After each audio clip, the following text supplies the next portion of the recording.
I'm live. Morning, guys. Good morning, ladies and gentlemen. Prairie Banana here. I got to get into my element. If I'm out of it, it sounds like I am. I got to get back into it. Hope you guys are doing good. Yes, we know this space is being recorded.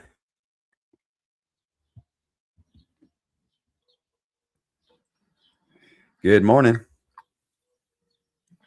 What's up, Banana? Can you hear me all right? Yep, I can hear you. Let me just make sure my phone is turned up. There we go. It's louder. So you guys, the ladies and gentlemen on YouTube should be able to hear better. You doing good? Doing. How you doing? Yeah, I'm doing all right. Hanging tough, man. Sometimes you got to hang tough, you know. Life throws you, lemons. You got to make lemonade. Not to be cliche, but it is a good saying, man. We need a new one though.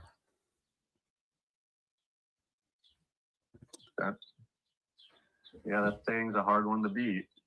Yeah. Have you ever like tasted lemon juice and it just like makes you pucker? It's like, ooh. It's got to just tasteful. You don't want a lot of it. Just maybe a little just to see what it tastes like. But boy, you put even more than that into some a gallon of water with a little sweetener. Woo! There's nothing like it, man. That's what we got to do with life sometimes. And I'm always impressed with how something that goes negative and we think, oh no, it's over, or oh no, this is so terrible. And what happens in due time? You look back and you realize, wow, I'm sure glad I went through that, because it turns out to be so positive on the other side. I mean, there's truth in the saying, like sometimes you'll have an experience, right? And it's negative. And I've had experiences like that. And I had one, I heard a good saying for it. I had one experience in my life that it was $1 million experience that I wouldn't pay a nickel for. If that, does that kind of, you see where I'm going with that? Like it wasn't fun.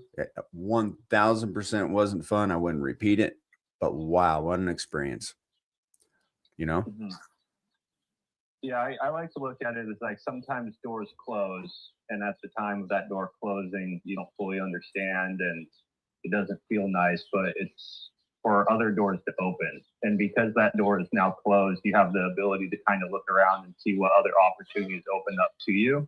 And a lot of times that next opportunity is better. Oftentimes, yes. Yeah, man. Well, how many people are on YouTube? 12 already. The faithful 12. Stylus is in here. David is not here. David's going to be at a birthday party this weekend. Free X Band. Good to see you, man. Yeah, the huge dip yesterday in pTGC price he comments on. And then it got bought back up very quickly. Yeah, I checked that out this morning. Yeah, man. Incredible. Somebody dumped like 2 shark positions of pTGC, I think, and then like 4 shark positions of UFO just out, at least from that one wallet that I'm aware of. Yeah, that wallet emptied completely. If that's their only wallet, then they're completely out. Okay, Shaka says the link to the spaces are not here in the Telegram. Ooh, I thought I posted that.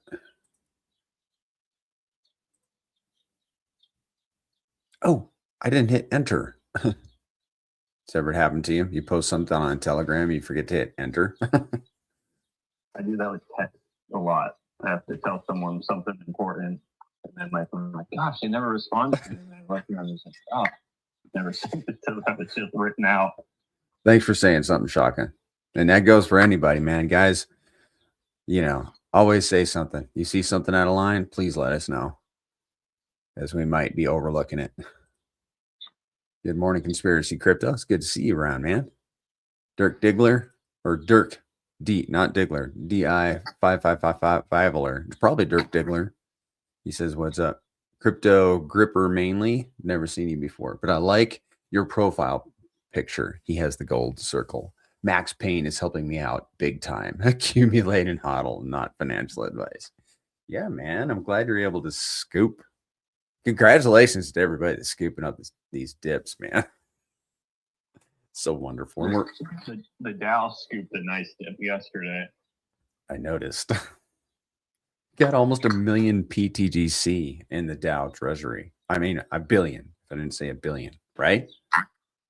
Yeah, I think we're almost to a billion. I think it's what, 900 right now? 900 million. We got 200, pretty much. It was right under, but pretty much 200 million pTGC tokens just yesterday. That's crazy, dude. So awesome. It's a large position, right? Like if you think of that buy pressure going to the chart, in most systems that has to be done by a user, and those users eventually will sell. But the system buying it up, we know those tokens are not going to be able to be sold, or they won't be sold. So it's just like, I'm excited once the demand finally comes back into crypto, in the PulseChain, into pTGC. There ain't a lot of tokens on the market for them. Like the DAO, the strong community members that have been buying the dip, like we've been not really letting a lot of tokens go on the market. Yeah. And our volume is like right now, it's wait a second. I probably need to refresh this. Well, yesterday it was $111,000 of volume. I'm sure that has come down, but I'm not positive. Let's see what happens with the refresh. But the point is, with volume, it is 111,000 right now. So it's been high volume for almost 24 hours now. And that just means we're making really good rewards with the low price, high volume. It's the best case scenario for pTGC holders and stakers. 100%. Yeah, getting a lot of PLS into the treasury, getting LP ads, getting buy and burns, APY for holders. Like the machine keeps triggering on. Like obviously we prefer massive buys over sells to trigger those, but the sells are paying too, and not everyone is going to wait as long as other people, or sometimes multiple people come in and go out, come in, go out. But with the system, we grow off of that and we keep building up our foundation, and eventually crypto market's going to turn. And when it does turn, I think we're going to be very, very well prepared. In particular, someone commented on one of my posts yesterday, and obviously our chart's been kind of trending downwards, right? All of cryptocurrency has been trending downwards. Yeah. And they were kind of highlighting that, like, hey, it just keeps trending downwards. And even before yesterday, volume was slowing down too, which for me is usually a good sign of things starting to reverse. Obviously you have those like freak days like yesterday where someone just woke up and was like, you know what, I am going to close down my position. And that's how the market works. But I highlighted back 2 years ago for the user and sent him pretty much a chart that looked exactly like the chart he was posting, where it was just trending down. But then if anyone remembers 2 years ago, or it's like 22 months ago, that was the bottom before we went on a 100x move. Okay. So it's a very similar experience, right? Like consolidating, market pulling back, demand feels like it's drying up a little bit, but then a bottom is created. And then market starts going upwards again. Then money starts flowing in again. The good products start to stand out again. And, I believe we have the potential to do another move just like we did 2 years ago when the time is right. And I was just highlighting like, hey, what you're highlighting right now is possibly the same opportunity that the people got 2 years ago in pTGC before they fought and then went on like the ADX move that we went on. You know what I mean? Yeah, man. Let's do it. Let's do 100x, man. It's not up to us, but it actually is. It's up to us, but I'm excited for the future. 100%. And I was also highlighting, like, we have PulseChain so much lower now. So that's pumpability, like that's pumpamentals. We have big time. So much better distribution now. That's pumpability, that's pumpamentals. Like the setup is even stronger than before. So why can't we do what we did last cycle? I don't see a reason why we can't. Yep, we're gonna do it, man. Probably. I mean, the writing's on the wall, dude. I mean, with PulseChain where it is right now, we're still 9+ pulse to 1 pTGC right now. We did dip under 10, which is that's a bummer. We're gonna go back up over it though.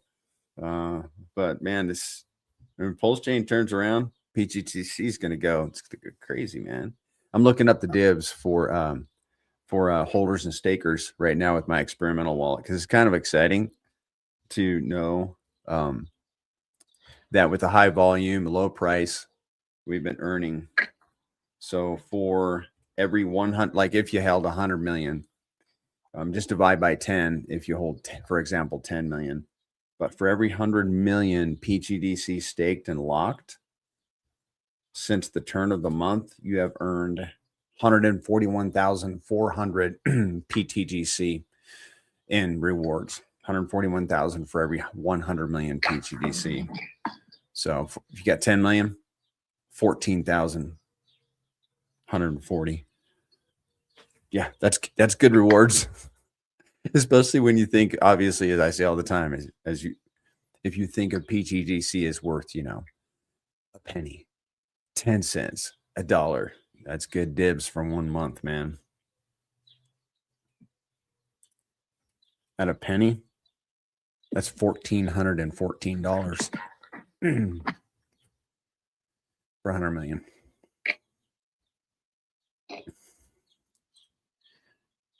And I did want to, oh yes, the ptgc-ufo.com. Let me post this on the screen again. Now, thank you, Shaka Vibes. Now we have a day counter. pTGC is almost at 1,000 days at 982 days. UFO at 779. So that's a really cool addition. And I think it's on the dashboard too. Yeah. I think we talked about that on Spaces on Monday. It's already been incorporated. And that's an important metric because in my opinion, that's credibility. It's credit. Yeah. On that information, I don't know if we want to wait a little bit for the space to maybe increase in size and give people time to come in. That UFO one is going to be starting over. It's kind of bittersweet. We will have a new token coming out. I made a post about it this morning specifically so we could talk about it on Spaces, answer questions. If you have a question, don't want to come up on Spaces, feel free to put it in the comment section of Banana's YouTube and Banana can just read it. But I think that's probably one of the most important things going on right now in our ecosystem. Again, for me, it's bittersweet. I'm excited to see how this new token can work and function. We have 3+ years of experience working with these webs now, a good understanding of what's generating us a lot of revenue, a good understanding on where AI is going and what's the most secure bang for the buck that we can get within these protocols. And I'm excited to have that addition to the pTGC ecosystem, but also bitter because, UFO it has been awesome for pTGC. The old or the currently existing UFO, it's bought and burned like $400,000. It's like over a whale position of pTGC to date. But I think the new UFO, when it goes live, has the potential to not only match, but potentially do more than the UFO that currently exists. So I'm excited to just kind of see that go. had some conversations with some community members already, and they seem excited about it. I think even they have expressed that they think it could perform even better. Yeah, there's been a little bit more focus on the pumpamentals on this UFO contract, the ability for the UFO's price to increase, more value staying in the token, which I think for long-term effects will very much help the UFO's price. Again, just really studying how UFO work, studying the evolution of PulseChain since the launch of UFO. You know, UFO is 2 years old. PulseChain is not the same environment than it was when it launched. Studying pTGC for almost 3 years now. We just have a lot of knowledge, and I'm excited to see what the potential of this token could be. I guess since we're kind of ranting about it already, I just want to reassure everyone that's got UFO already, you're going to get an airdrop. There's going to be no claiming, no nothing like that. So don't fall for anything like that. We're not asking you to go to any site. They're going to magically appear in your wallet. And the goal is to do a migration to where when this migration takes place, you have the new UFO tokens in your wallet, and the new UFO tokens are pretty much the same price as the old UFO token. So, you know, that's the goal. And again, we have a huge focus on the tokenomics being strong, robust, and with a little bit more push towards keeping the value within UFO. And hopefully what that does is help with price appreciation as well for that new UFO token. Okay. And back to what I was just highlighting on pTGC-UFO and the day counter. This, you know, UFO will have a 0 day, a 1 day, 2 day, whenever this takes place. And that also smacks of opportunity. Okay. And let's just for the record back up and explain, you know, why we're doing this, just for the record, to prevent, you know, FUD and rumors from spreading. Let's lay it out and explain exactly what happened.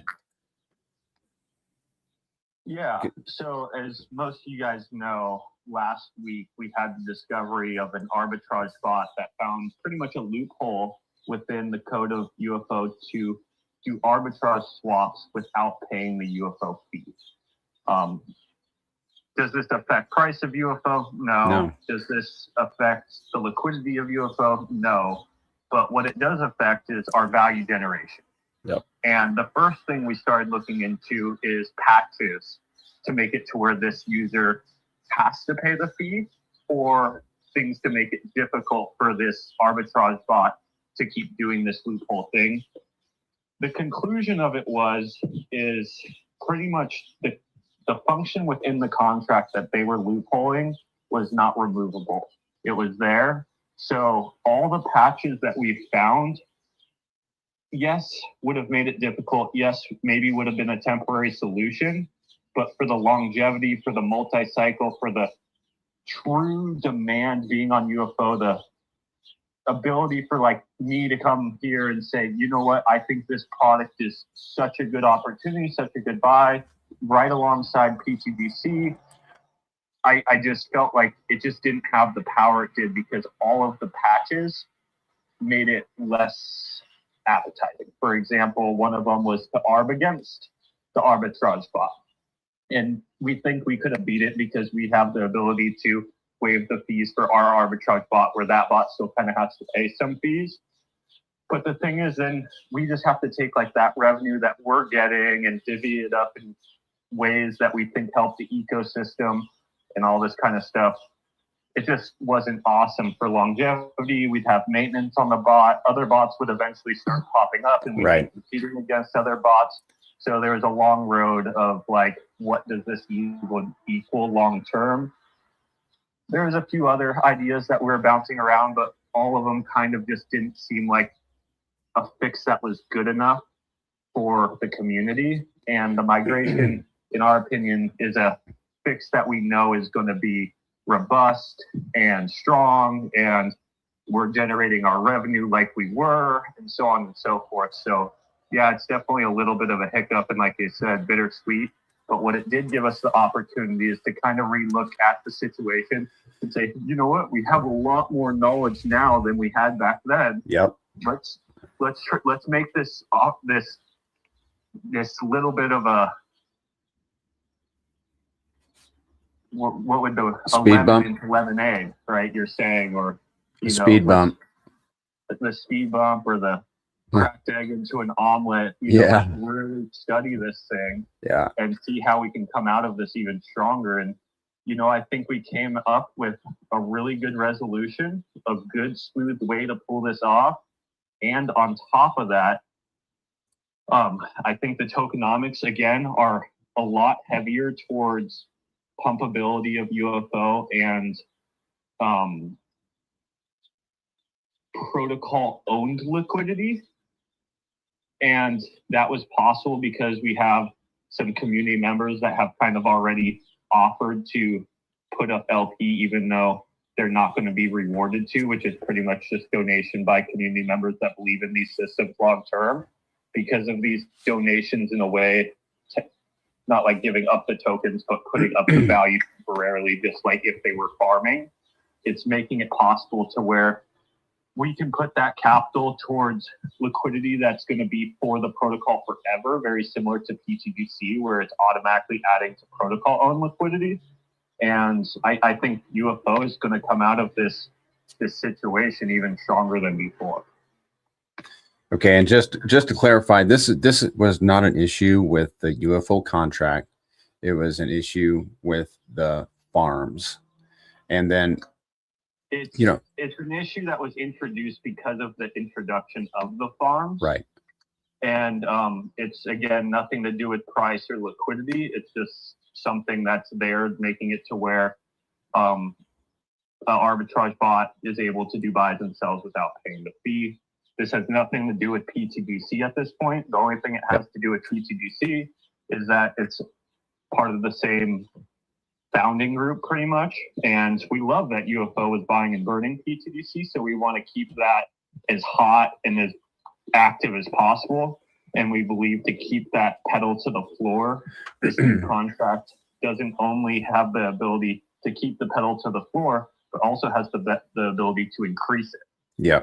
And I want to highlight that, you counseled with, you queried, you reached out to people even outside of our community and asked them for their advice about what to do. And I think it pretty much unanimously came down to, something of this level. And you queried, you also asked AI, gave it the whole situation, what should we do with this? And it recommended the migration. Yeah.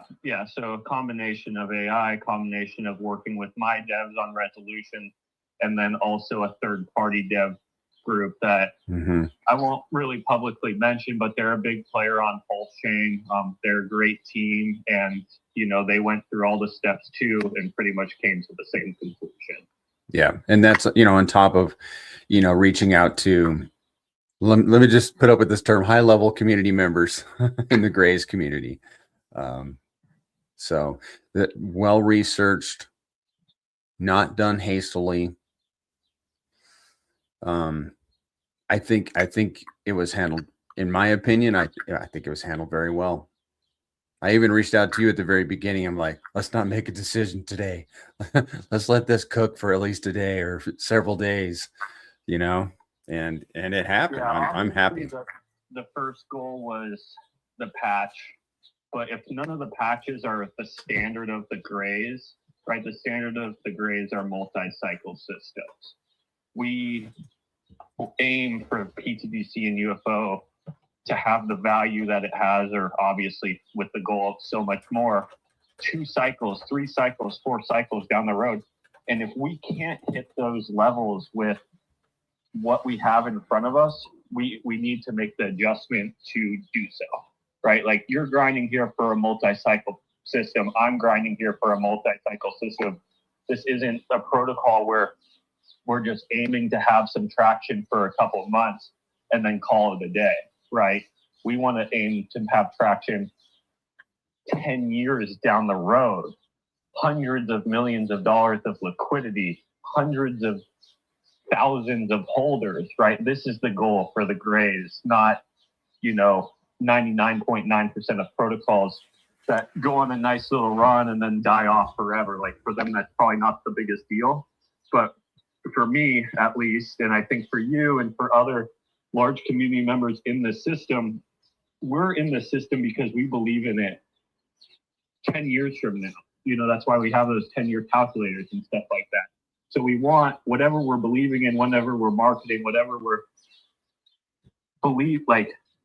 coming on these spaces and working for every single day, like we're working for 10 years from now. We're not working for tomorrow. Yes. Yep. Do you have any, excuse me, do you have any comments or advice for current UFO LP providers? Yeah, so I am going to just explain how, I guess, this airdrop is going to function, how this snapshot is going to function. Every user can do with this information as they please. I'm also going to explain kind of how LP pools work again for this community. So then that will help them make the decision as well. For one, the way you're going to get your airdrop is by the UFO tokens in your wallet. Okay. So if you're an LP provider and you want to get the airdrop, you need to remove your liquidity and put those UFO tokens in your wallet, because your airdrop's going to be one for one what's in your wallet. The snapshot isn't going to be done this weekend. I'm not giving like an exact time for the snapshot, but you have this weekend and possibly more to get those tokens removed and put in your wallet if you want to do that. You don't have to do that, right? You could keep providing LP for this UFO forever. Just, that's the open market. Anyone could do whatever they want. You could technically keep earning PLS rewards if people are buying and selling. That's not where my focus is going to be personally. I'm going to be focusing on the new UFO, but anyone can do whatever they want. Game theory of what could happen if people want the airdrop, they might be buying this the UFO token that exists now and building up their UFO bag because they want the copy. Some users might not like the idea of the migration. They might sell their UFO, which might create cheap prices on UFO, and maybe users buy those cheap prices to get the airdrop again. Maybe they don't buy this price, but maybe they buy lower. Maybe price gets pushed up and prices are higher, and maybe some people sell because of that, because some people wanted the airdrop. We don't know where price is going to go by the time the snapshot's taken or when the airdrop happens.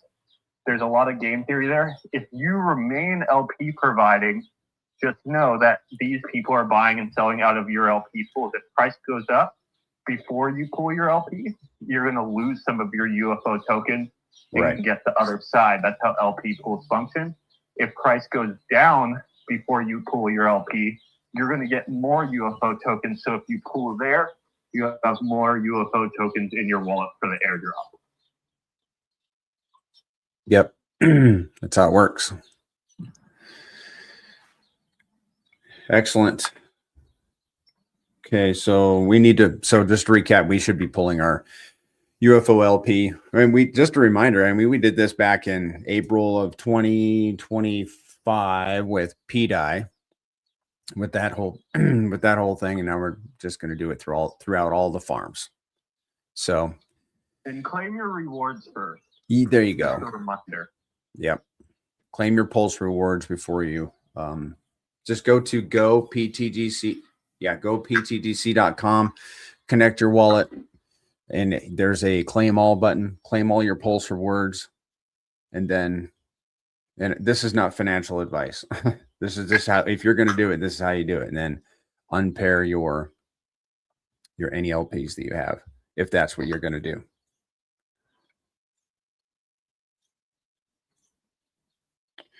And the community is welcome to come up and ask any questions. Any questions? Yeah, or if you have a question you don't want to come up, you can put it in Banana's chat as well. You can ask the question for you. Yep. Okay. Yep. Ask any questions on YouTube also. Dirk DI555 asks, understood. So what's going to happen to the old UFO tokens? They're going to continue to exist. And they could continue to, the market can continue to trade those tokens, and they could go up or down. we don't know what's going to happen with those. Yeah, if I had to guess, like everyone's still going to have those UFO tokens in your wallet. You don't have to do anything with them. If I had to guess, I bet you there's still going to be some LP there, right? Like I would say some users are just sadly not paying attention right now, and they're just going to be sitting in LP. And I'm sure those LP pools will be there. I'm sure there will always be buying and selling on it in some form. Those buying and selling is most likely going to still do little buy and burns of pTGC, little buy and burns of UFO, little reflections. If you're using the farm, I guess technically little PLS rewards. For the new website and Shaka's website, because I've already asked Shaka about this, he will be updating his site to be looking at the new UFO. The Go pTGC site will be updating to look at the new UFO. The old pTGC site, I haven't fully decided yet. It might at least keep the farms there for a little bit, just in case someone hasn't been, around and wants to get at it. But once that does get closed down, or if that gets closed down, you technically can close your LPs down just with PulseX at any point. You don't need to use the farm. I just want to keep it live in case people have some pending PLS there, and they just weren't paying attention. Right. So that's kind of plan of action. And we're not going to have a farm with the new UFO. Do you want to, if you want to get into the tokenomics, feel free to do that. But yeah, that was next.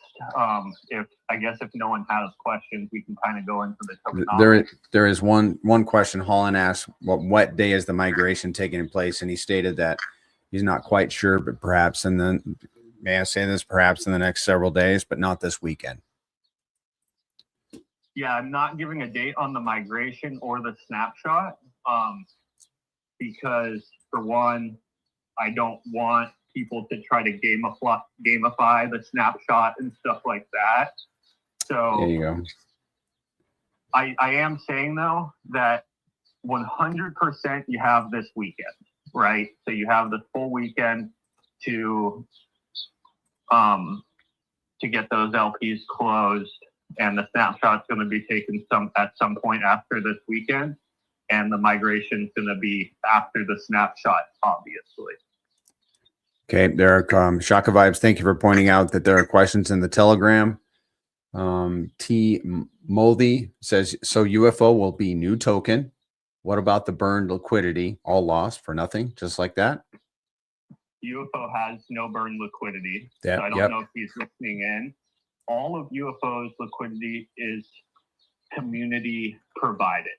So that's technically what's going on right now, is we're giving the community the information where they can decide to pull the liquidity if they choose. I mentioned earlier, I have had some private conversations with a couple of the community members. A couple community members have made the offer to provide liquidity for the new UFO token for no reward, because there's no farms built into the new UFO token, just being awesome community members and believing in these systems long term.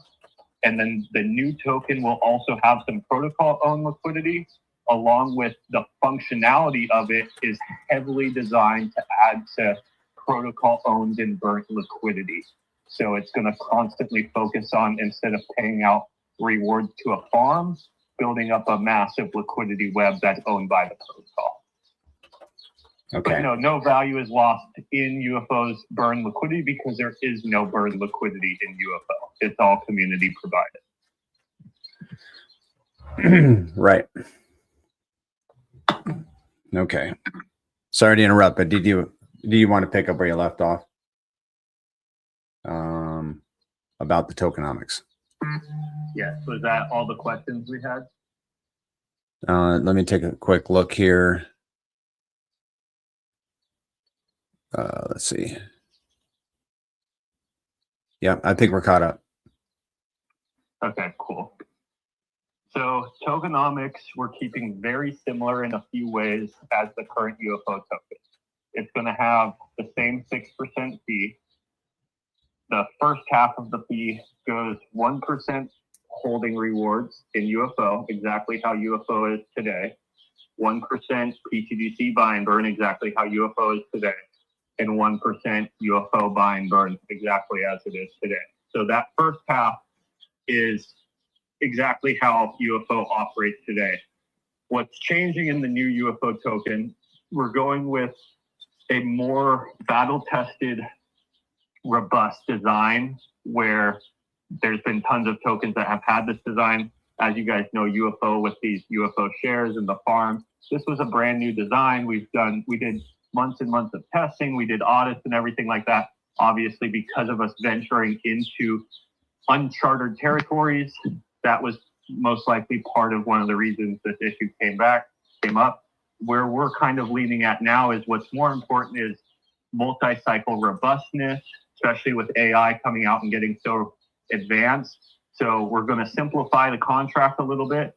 And instead of the 3% going to farming, right, to LP providers via the farm via PLS, it's going to be 3% going to automatic liquidity adds in the protocol and burn. Whoa. So the 3 tokens that are going to be getting added to is PLS and PulseX and Ethereum.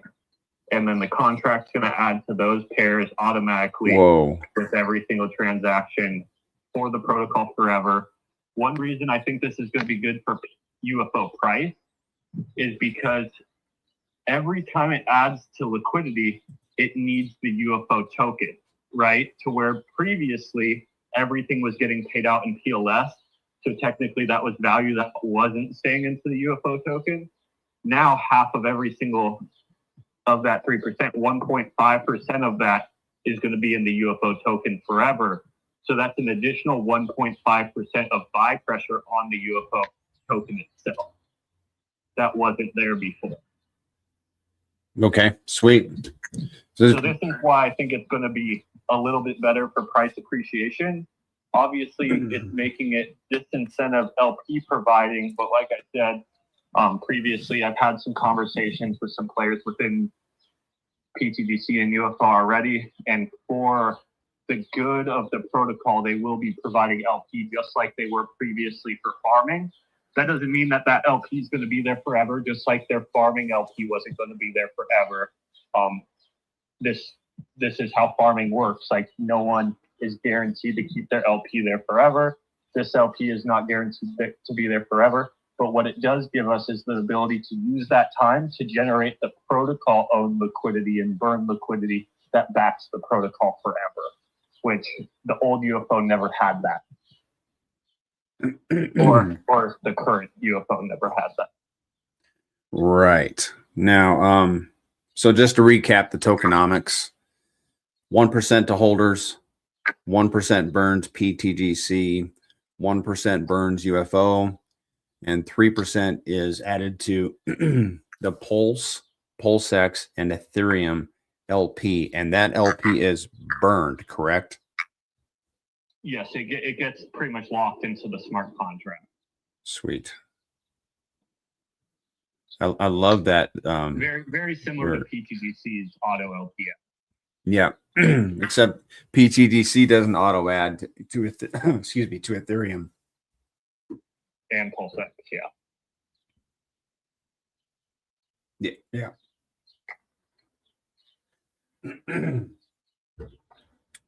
Well, interesting.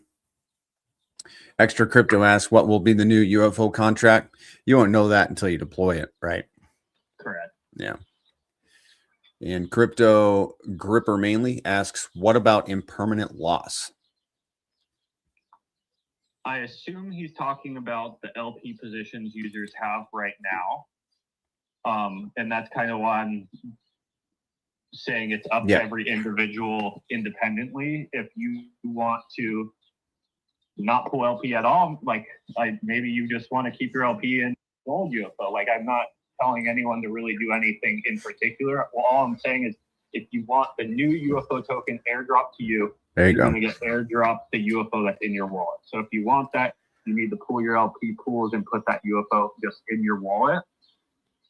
There is some game theory like throughout this weekend. If you think that UFO's price could go up because people want to get the airdrop, well, and you're providing LP still, you're actually going to lose some of your UFO. Yep. Because they're going to be buying your UFO out of your LP pool. If you think price is going to fall down and you want more UFO, you can hold that LP pool till, let's say, later in this weekend, because then they're going to be pretty much giving the UFO to you and you'll have more UFO. So impermanent loss is part of the game right now. If you think something's going to happen, you can keep your LP pools there and close them later. If you just want to take what you have right now, take what you have right now. That's why we're letting everyone know what the plan is. Yep. Okay. Shaka Vibes comments. Just to be clear, if we buy dips from people selling their UFO now, as long as it's before the snapshot, we will get the airdrop for those new tokens we bought. Right? Correct. Yeah. If there's, let's say, someone Sweet sells a lot of UFO tokens, they don't like the idea of the migration, there's a dip on UFO, you can take action on that dip and get the airdrop of the new token. Yeah, it's down. UFO's down 7. I'm just being plain, okay? Put up with me. It's down 7% in the last 15 minutes.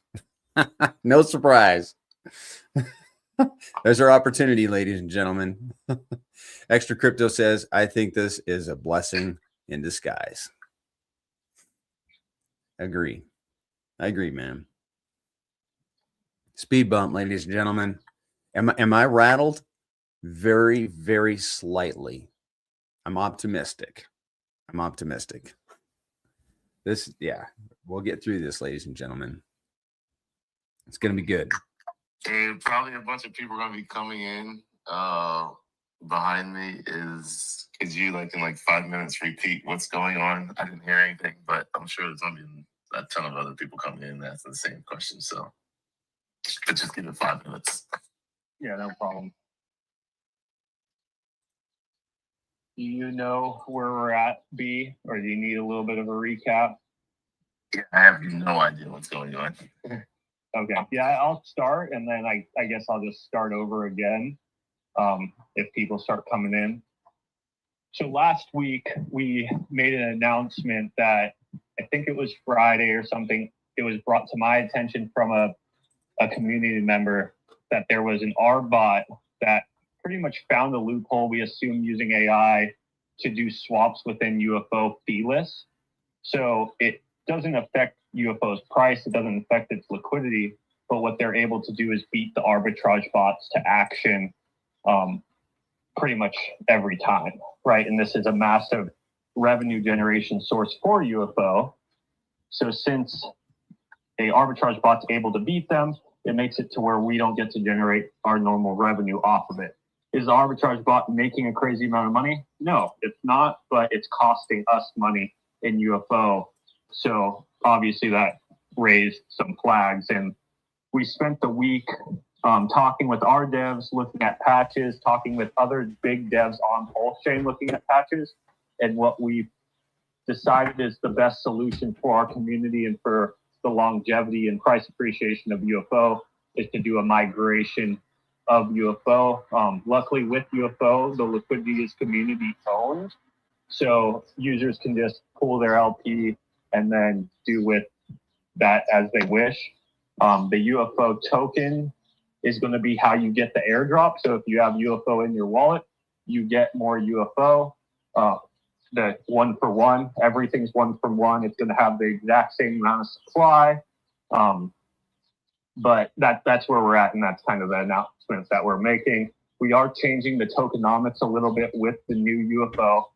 We are getting rid of the farms because the addition of the farms and UFO shares and the complexity of that contract, and that being pretty much an uncharted territory of a brand new idea, is what we believe was kind of the stem of this issue.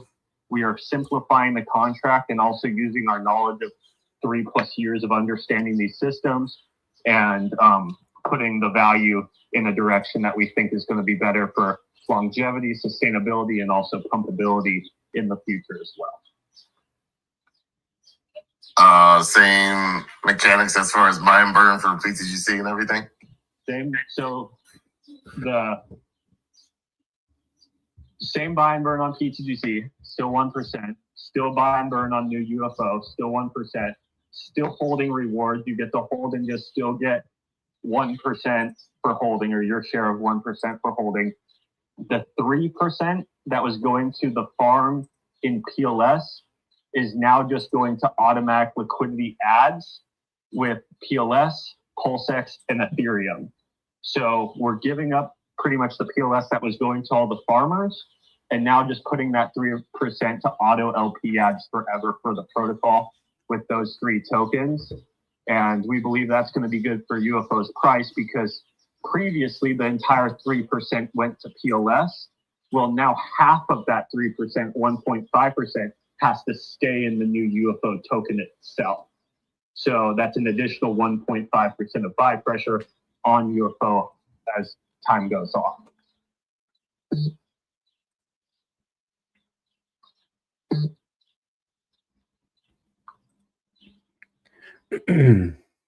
Any questions?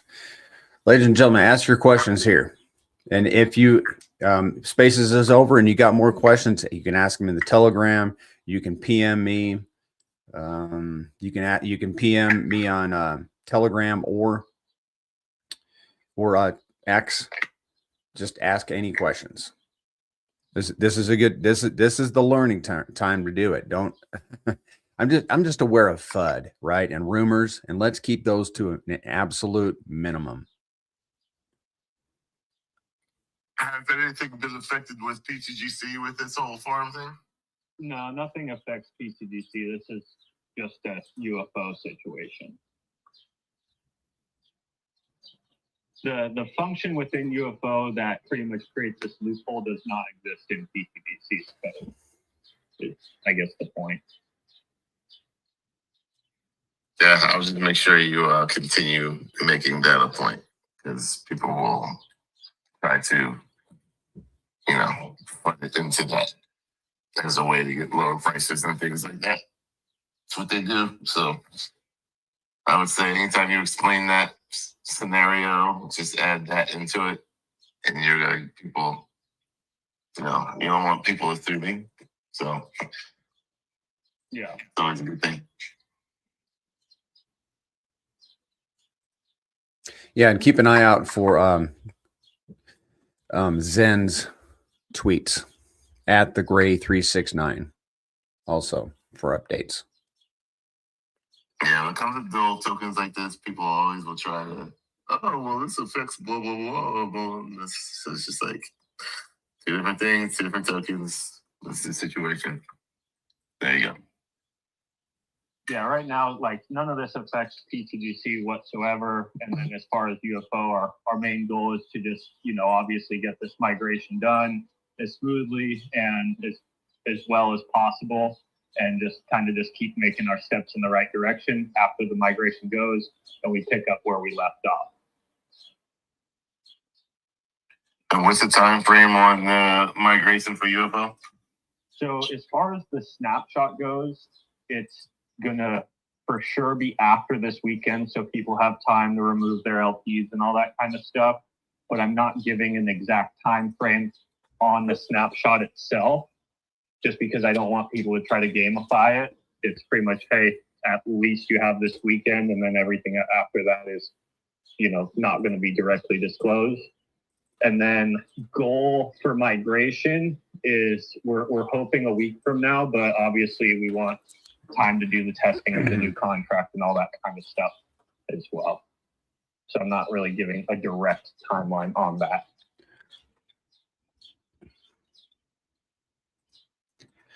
SW asks on YouTube. So just for clarification, because he asked, will UFO holders who are not LPing, just holding, receive the new UFO token also? Yes. And that is the point of unpairing your LP, if that's what you choose to do. is to get those UFO tokens into your wallet before the snapshot, so that that wallet receives the new UFO token. Yeah, so him in specific, this is a lot of people. There's a lot of people that are just holding. You don't have to do anything. The new UFO token is going to get airdropped into your wallet, and then that's it. Like, and then once you get the new UFO token, there's nothing you need to do with it, with that new UFO token. It's going to start earning, and it's going to have its price, and it's going to have its liquidity. So. Yeah.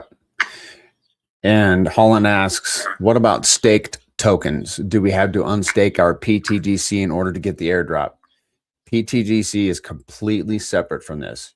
You do not, nobody needs to do anything with their pTGC, except some people have pTGC and UFO LPs. But again, if you unpair them, you might want to speak to that, Zen. Yeah, if you have pTGC and UFO LP together and you want the airdrop of UFO, you need to unpair those and just put that UFO in your wallet. As far as your pTGC goes, you can do anything you want with it. You can just hold it, you can stake it, you can lock it. This whole situation has nothing to do with pTGC.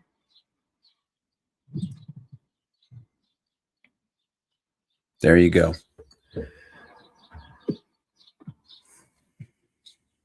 I'm sure this is settling in on everybody. Ask your questions. Now's a great time to get it out. Let's get it all out in public and on record. And if you got, this is the thing, guys. A lot of people have checked out of crypto and they're holding pTGC. They might have, UFO. They might have UFO in an LP. Send them a link to this Spaces or give them a summary of what's going on. So that they can get their wallets in order.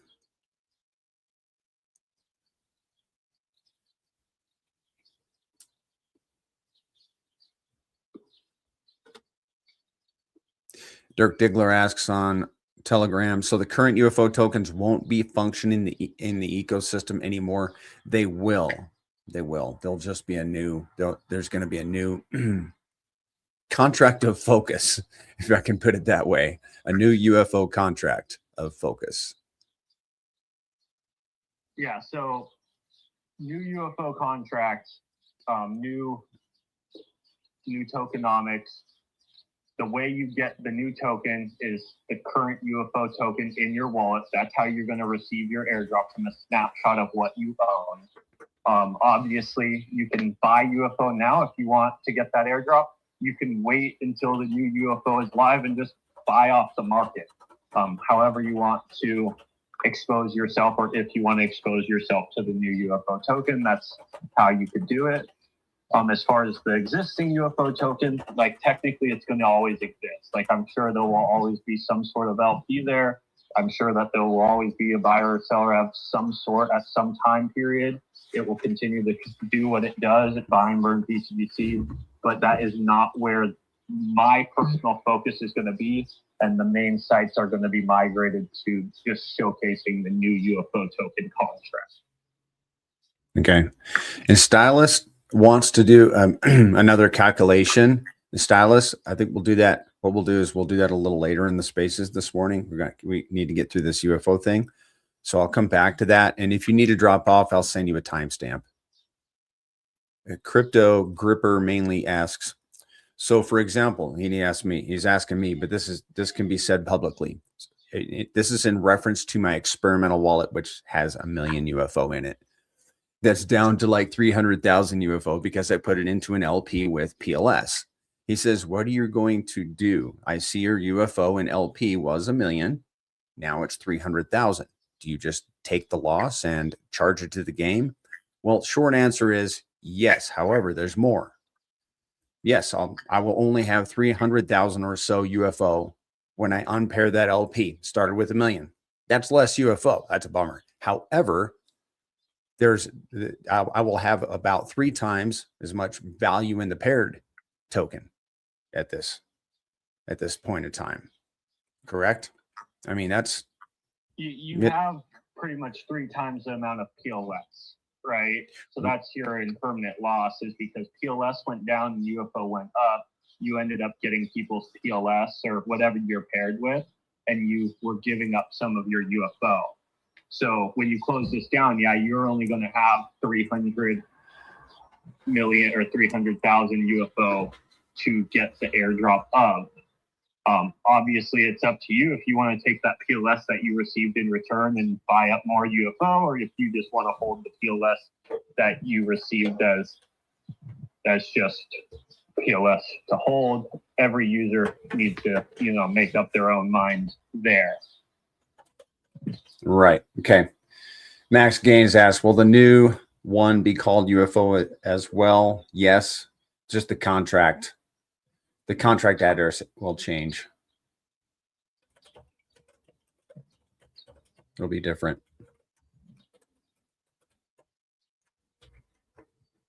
Mike asks, will there be a new UFO pTGC LP pair? So as far as the LP pairs, I've had private conversations with community members. Some community members are actually making a donation to the protocol where they're putting up LPs or giving value to the protocol to put up LPs and those to be burned.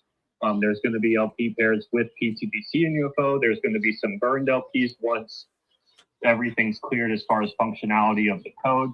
And there's also going to be LPs that are put up by community members, which are their own personal LPs, which they can close at any time, just like farming, right? So very similar to just all the liquidity that exists for UFO right now. Every UFO that exists right now is all community owned. Going into the new UFO, there's going to be, after we get through testing and everything's functioning right, there's going to be probably a large burn liquidity pool.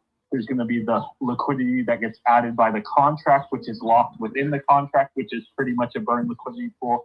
And then there's also going to be some community provided liquidity as well.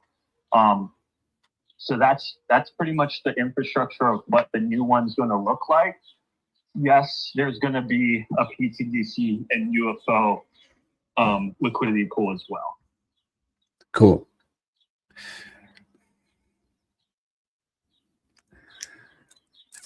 And that's important. The goal is for us to obviously get the liquidity as closest to what it was as possible. Obviously, there's a lot of people who won't be providing liquidity because they're not incentivized to do so. But in this route, we have the function now where 3% of every transaction is going to go to automatic liquidity adds. So we can build that liquidity back up with time, with whatever is short is the goal. Yeah. And then that's going to be forever protocol owned instead of removable later on, which I think is awesome for the protocol. Yes. Max Gaines asked in Telegram, I assume the logo will be the same. I'm sure it will be the same. It's a lit logo. There's no reason to really to change anything except for the contract address and the tokenomics are going to change. Yeah, contract address, tokenomics, and a brand new chart. Yeah, a new chart, a new section in ptgc-ufo.com and also on the D app, go ptgc. Let's see. I mean, some of the sites are going to have to be updated. Like I'm thinking Dex Screener, obviously. CoinGecko will have a new UFO, that sort of thing. And some of the PulseChain sites will have to be updated with the new UFO. So there's going to be a lot of work that's going to go into this for sure.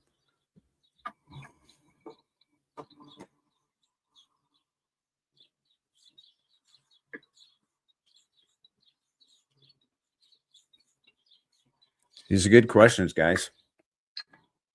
Keep them coming.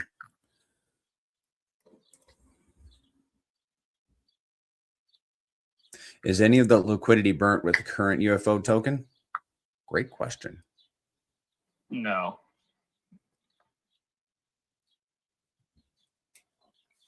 Yep.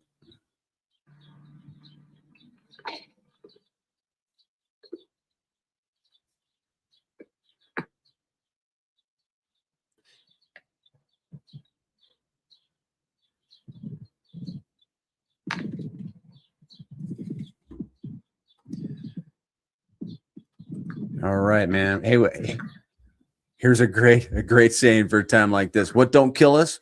What, Zan? What don't kill us? Makes us stronger. That's right. Yeah, I said this in my post. It's a bittersweet situation. I've obviously put 2+ years of my life to the current UFO. I had 6 months of design, testing, and everything of the previous UFO. But the sweet side is I'm excited to see what these adjusted tokenomics can do with, again, the 2+ years of being able to study these systems and what I believe they need to be successful long-term, multi-cycle, and just take that knowledge and put it into a new contract, give our community, the 1-for-1, so they're not forced into like losing value and having to get new value and stuff like that. Just what I believe is best for the community. And just moving past the situation that's obviously not amazing. I'm obviously bummed on the situation, but I think we could take this situation and actually make it to where pTGC and UFO or the Grays is even a stronger ecosystem than they exist today. And, we'll see how the migration goes. I feel confident in the plan of attack. And I think when we get through it, obviously these are scary moments, but when we get through these moments, I actually think we're going to be stronger on the other side. And I am just overall excited to see what the new UFO token looks like and what the community thinks of it and how the LP grows over time. And also, I love the track record that the Grays have as far as like how many years they are in existence, but it is the truth that people do like new charts, right? And people like seeing new charts of things that are new. So I think it is interesting to think about UFO kind of having a new chart going into this new cycle. And for some people, I think that's going to be something they look at, right? You look at pTGC, that's, I believe will still be the leader and still be the mothership of the ecosystem, but then you'll have a protocol that's brand new going into this cycle, starting here and hopefully trending up and to the right for the entire bull mark without the big pullback of the previous cycle bear. So, what that means for it, I don't fully know. I'm just kind of showing some of the silver linings to the situation and how we can utilize the situation to our benefit ultimately. Yep. Let's get, I want to address some questions in the Telegram first. I'm not sure if you're listening, Max Gaines. Let's see. He makes a good point. Having 2 UFO tokens in your wallet could be confusing if they look exactly the same. Have to be so careful. Sure. Definitely have to be careful. Yes, definitely need to be careful. I would say once this takes place, removing the previous UFO wallet or UFO token from your wallet is probably not a bad thing. You can just hide it to where you're not looking at it. As far as DEX Screener and DEX tools, those will start to become very easy because the volume and the liquidity will be sitting in the new protocol, and the old ones will get just pushed to the back of the line. They'll become, in my opinion, I think they'll become just not active pairs and not a lot of liquidity, because I think community members will eventually remove liquidity, etc. So as far as DEX Screener and DEX tools, they'll be easy to find because they'll be at the top, and then each user just has to, in their wallet, hide the token that they don't want to see, etc. Mm-hmm. He also asks, has Zen used the new AI tech to check all the pTGC contracts as a safeguard, as issues like this does affect pTGC sentiment as well? Yeah, obviously when this issue came up, we ran pTGC's code through AI afterwards, just to, for one, look for the same vulnerability and look for others. And nothing was found that was alarming. So.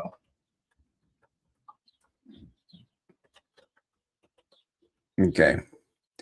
Shaka Vibes asks, does the burn address get the same airdrop?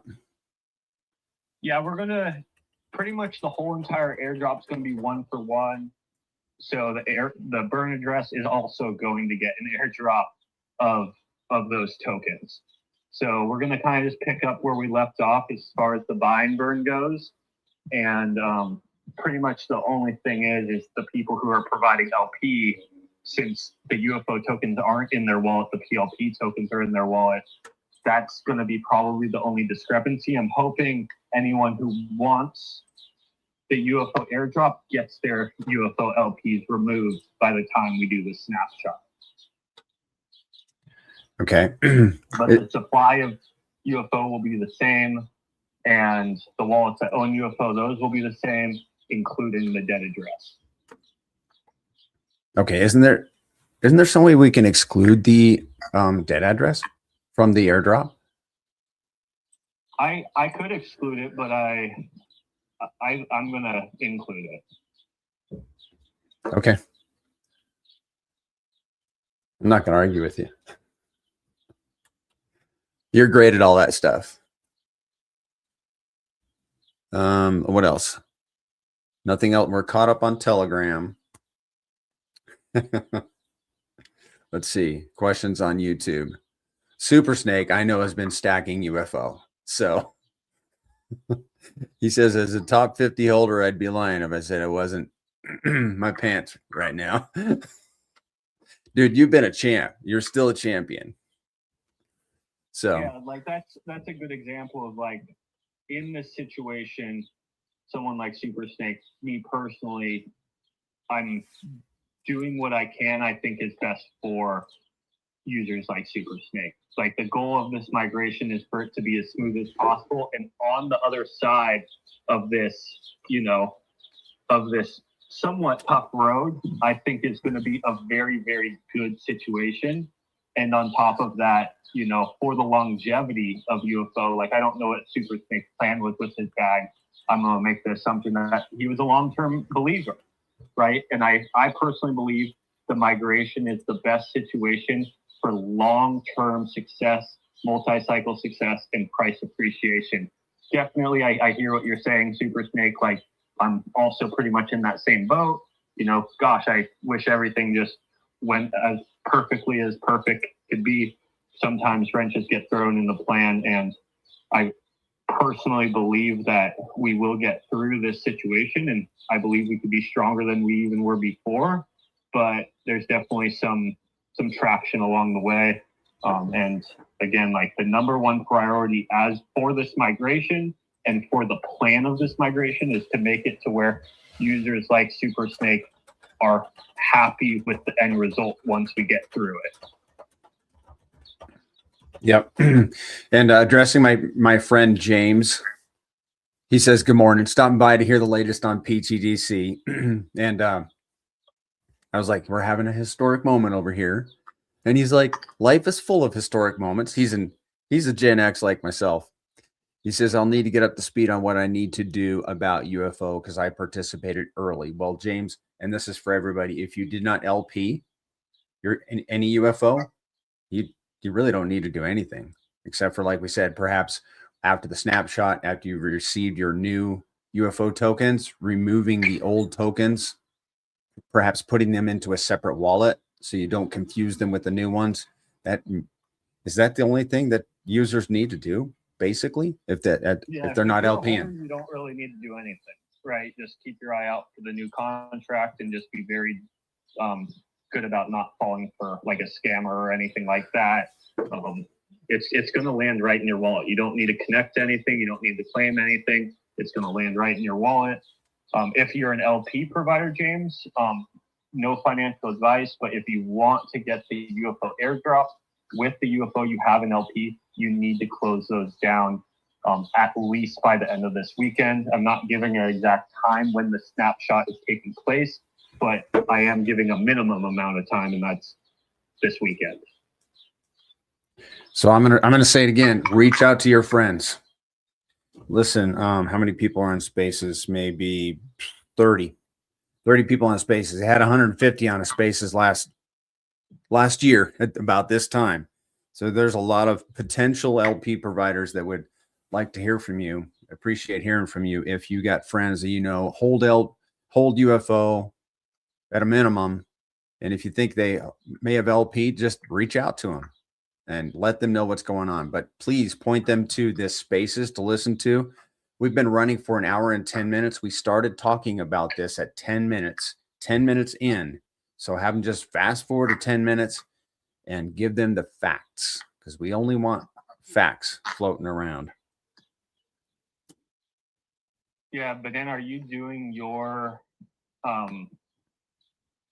YouTube tomorrow? Yes, sir.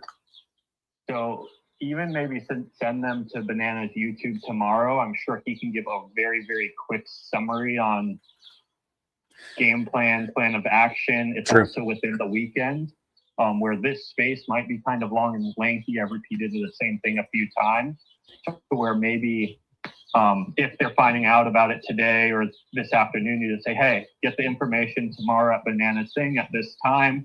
And he can, obviously say, hey, this is what's going on. Do this, or this might be a good idea. It's hard to make the suggestion, like for sure do this, but this is how you're going to get the new UFO airdrop. Yep. Yep. What else? Yeah, we're going to post it on, we need to publish it on X also.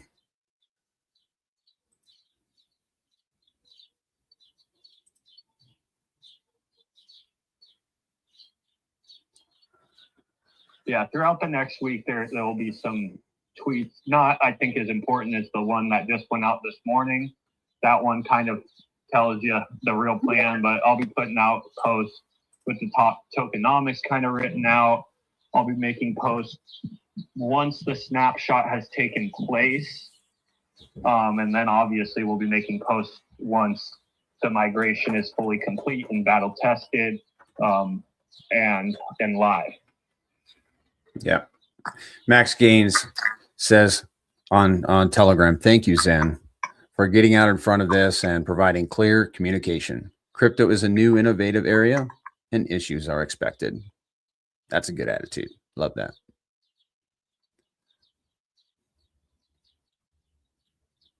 Yeah, obviously the goal, and I appreciate him saying that, the goal is to never have issues. I spent a lot of time trying to plan for not having any issues in battle testing, auditing, building features within the code that make them very, very robust. I think those features obviously are one of the big reasons why all the value is still there. The price is good.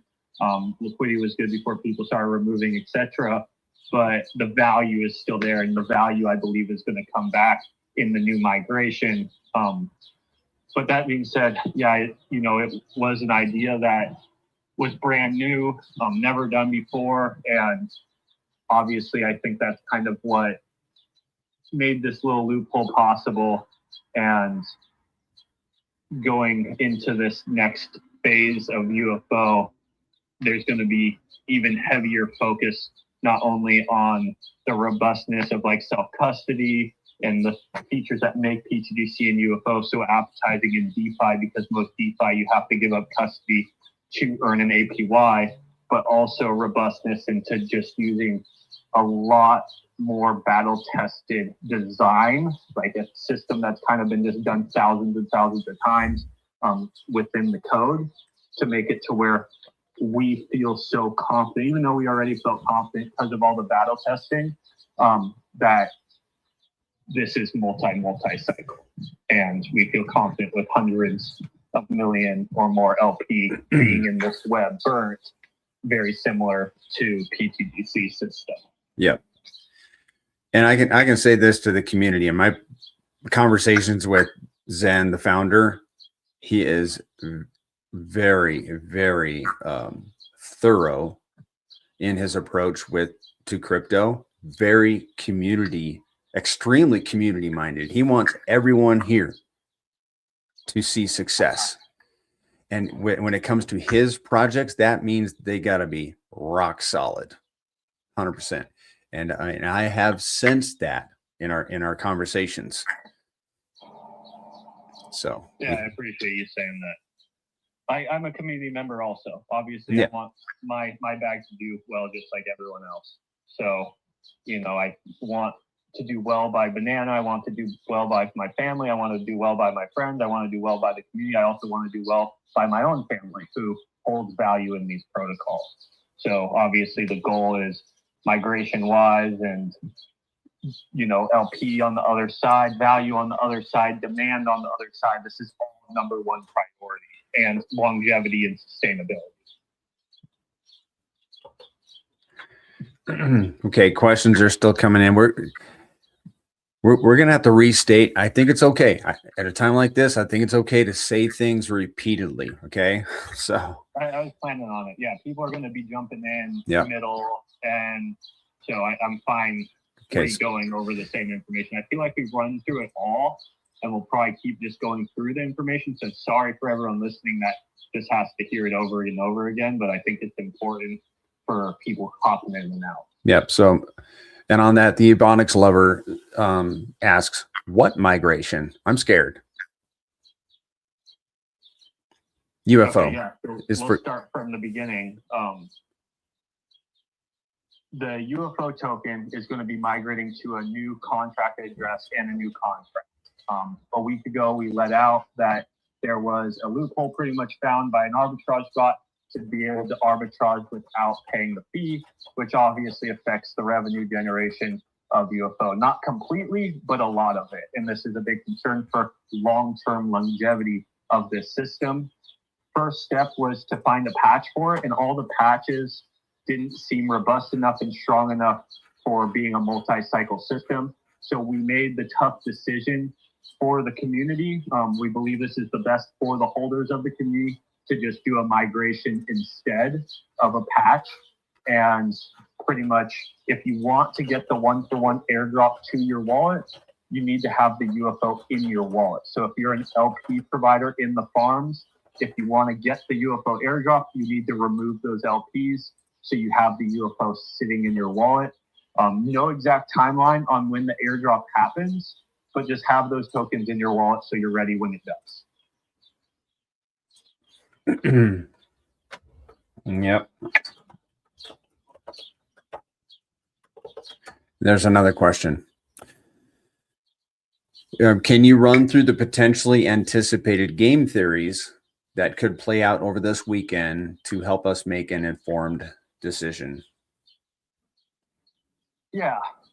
So let's say people want the airdrop. Well, then price could go up. And if price goes up, people who are providing LP would actually lose their UFO tokens in their LP. So if they remove it later on, they would be getting less UFO tokens. Let's say price goes down. Right now, price is going down a little bit on the news. Well, then those LP providers that are left are actually getting more UFO tokens in their wallet. So if they remove, they're going to actually get more UFO tokens in the airdrop. So depending on how long you stay and what the UFO tokens price does in the next 2 days plus, because we're not guaranteeing the snapshot is 2 days from now, it could be a little further. That's just the minimum. Depending on what you do there depends on the size of your airdrop. Potential opportunities that could present itself. Maybe someone doesn't like the idea of the migration and sells their bag. Right now, liquidity is a little bit thinner, so price could drop down lower quicker. Well, if you want the UFO airdrop and you think the price of UFO right then is cheaper than what it's going to be on the other side when the migration happens, well, then there's an opportunity for you to scoop up UFO tokens before the snapshot's taken place, and then you get the airdrop of the new UFO token that you bought for cheap.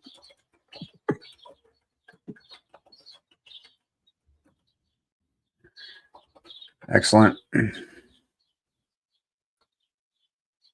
If price went up, let's say people want the airdrop, like who knows, what everyone's mind is doing. I want to give both examples.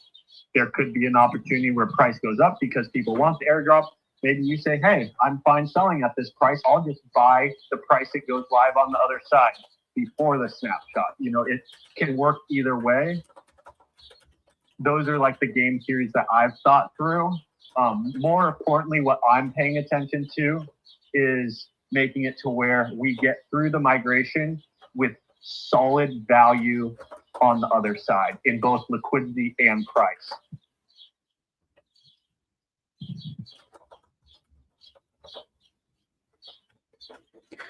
So the new UFO contract, there's going to be no staking.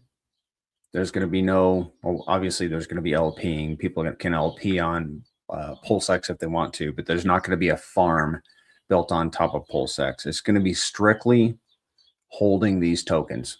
Is that correct? That's correct. And it's going to burn pTGC 1%, just like the current contract. The first half of the contract's completely the same. So that's where it's very similar to the current UFO. It's still 1% buy and burn pTGC, 1% buy and burn UFO, 1% holding rewards. Where it differs is the 3% that went to LP providers in the form of PLS is now going to auto LP ads with Pulse, PulseX, and Ethereum. Some people might think that there's a lot of value in those automatic LP ads. If you're a holder of UFO, I think that starts to look really, really appetizing. Sadly, for people who were LP providing and had some UFO share rates, I think these users are the ones kind of taking the hit for the community because they're losing those UFO share rates. And that completely saddens me. But I think this is just what has to happen for the success of, you know, UFO, and also just taking the knowledge in that we've been able to study this system for 2 years. I'm actually really excited to have the additional 1.5% of the fee remaining in the UFO token forever, right? Like, obviously it could get bought into and then sold into again, but that's besides the point because it has to be bought first. So it's an additional 1.5% of buy pressure on the UFO system that previously was going out in PLS via APY.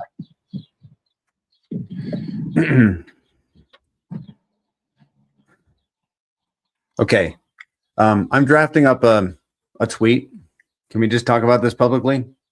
Sure. Okay. Live on X Spaces now to review the UFO migration, and I'll put a link to the Spaces and the YouTube so people can go to these recordings and listen on their own. But I just want to summarize it for X, and I want your feedback. And I say jump in to get the facts. Reach out if you have any questions, like DM me, and be aware of potential scams. The bottom line, we've essentially and regrettably been cornered into migrating to a new UFO contract and tokenomics. The new contract tokenomics are 1% to holders, 1% burn pTGC, 1% burn UFO, 3% LPing with Pulse, PulseX, and ETH. If you have UFO LP, you may, not financial advice, want to unpair this weekend. The new contract will likely be deployed this next week, but will be unannounced to avoid gaming it. Anything you want to subtract or add? Yeah, that sounds fine. Okay.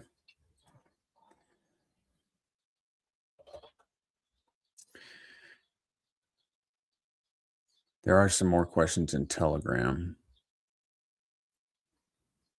Okay, without Max Gaines asked, without the farm, which was a unique factor, why would people buy UFO instead of just buying pTGC? Why would UFO be more beneficial than pTGC? Yeah, I think, you know, that question was always up to the individual. Even at current stance, you know, let's say prior to this situation, that was still a question a lot of people had. Like, why would I buy UFO over pTGC? You know, and some people looked at the lower market cap as a pro. Some people liked the idea of the farms and the LP providing and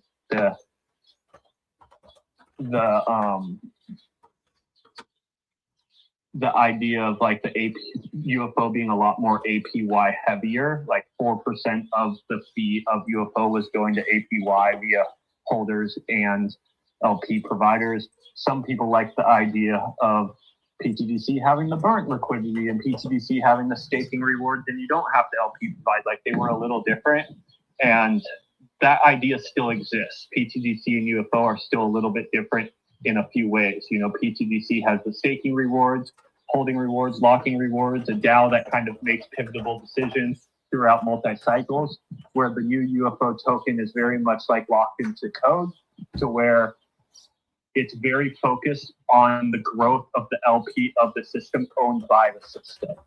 And if that's something that interests you, if you like that it's adding to ETH and Pulse and PulseX forever and always, and you like that it's a 3 million market cap, maybe it intends, you know, you want to take a position. You know, some people are taking positions in UFO because you could get a dolphin position for a few $100 instead of a few thousand, etc. So, you know, I think there's always demand for a product that's good and has product market fit. And I think once the migration happens, the community will see, or the goal is for the community to see that that value still is very much there. And the protocol, again, the idea is to get through this situation stronger than when we went in, right? We want to get to this other side stronger than what UFO was before we went into the situation. That would be best case scenario. And I think that's where the value lies, is if you see value in that at that price, then, you know, you take action on it. If you think pTGC has more value, that's 100% understandable. A lot of people are in that boat. Yeah. Okay. A couple questions come to mind. I should be writing these down. So same principle applies. Like, if we transfer this new UFO to a wallet, we're going to pay the 6% fee, correct? If you transfer the new UFO to a new wallet, yes. Yeah. Even if you transfer the old UFO to a new wallet. So that's something to bear in mind as you guys are going through this.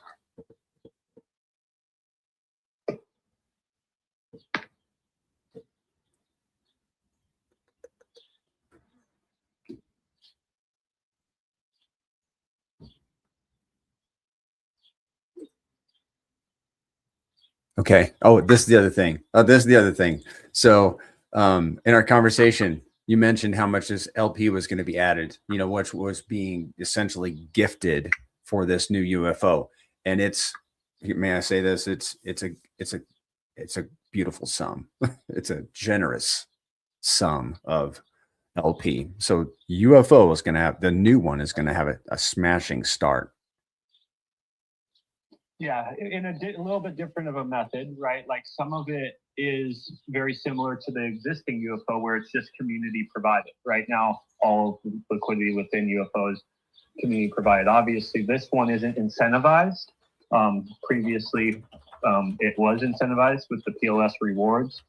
So these users are just doing it pretty much because they believe in these systems long term, and they, you know, want this UFO to come out thriving and generating the auto LP ads right out the gate.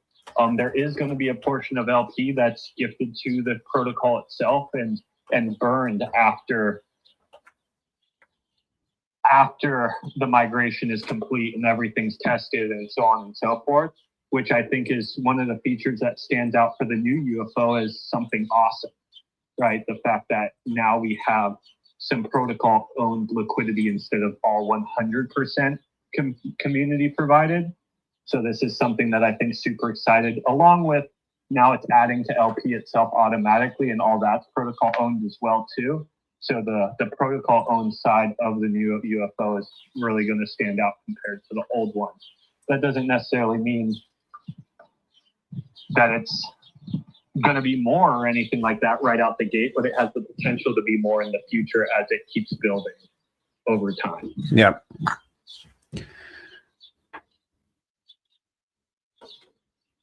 Andrea loves the LP to PulseX and ETH. Seems very bullish over time. Yeah, and it's built with longevity in mind. Will UFOs still have arbitrage bots generating any income? 100%. That's the number one focus of this migration, is making sure our systems are still generating off of these arbitrage bots. Yeah, man. If that wasn't the focus, we could have just remained with the current UFO, right? Like nothing was affected as far as the system itself, like buyers and sellers were still paying the fee for the most part and stuff like that.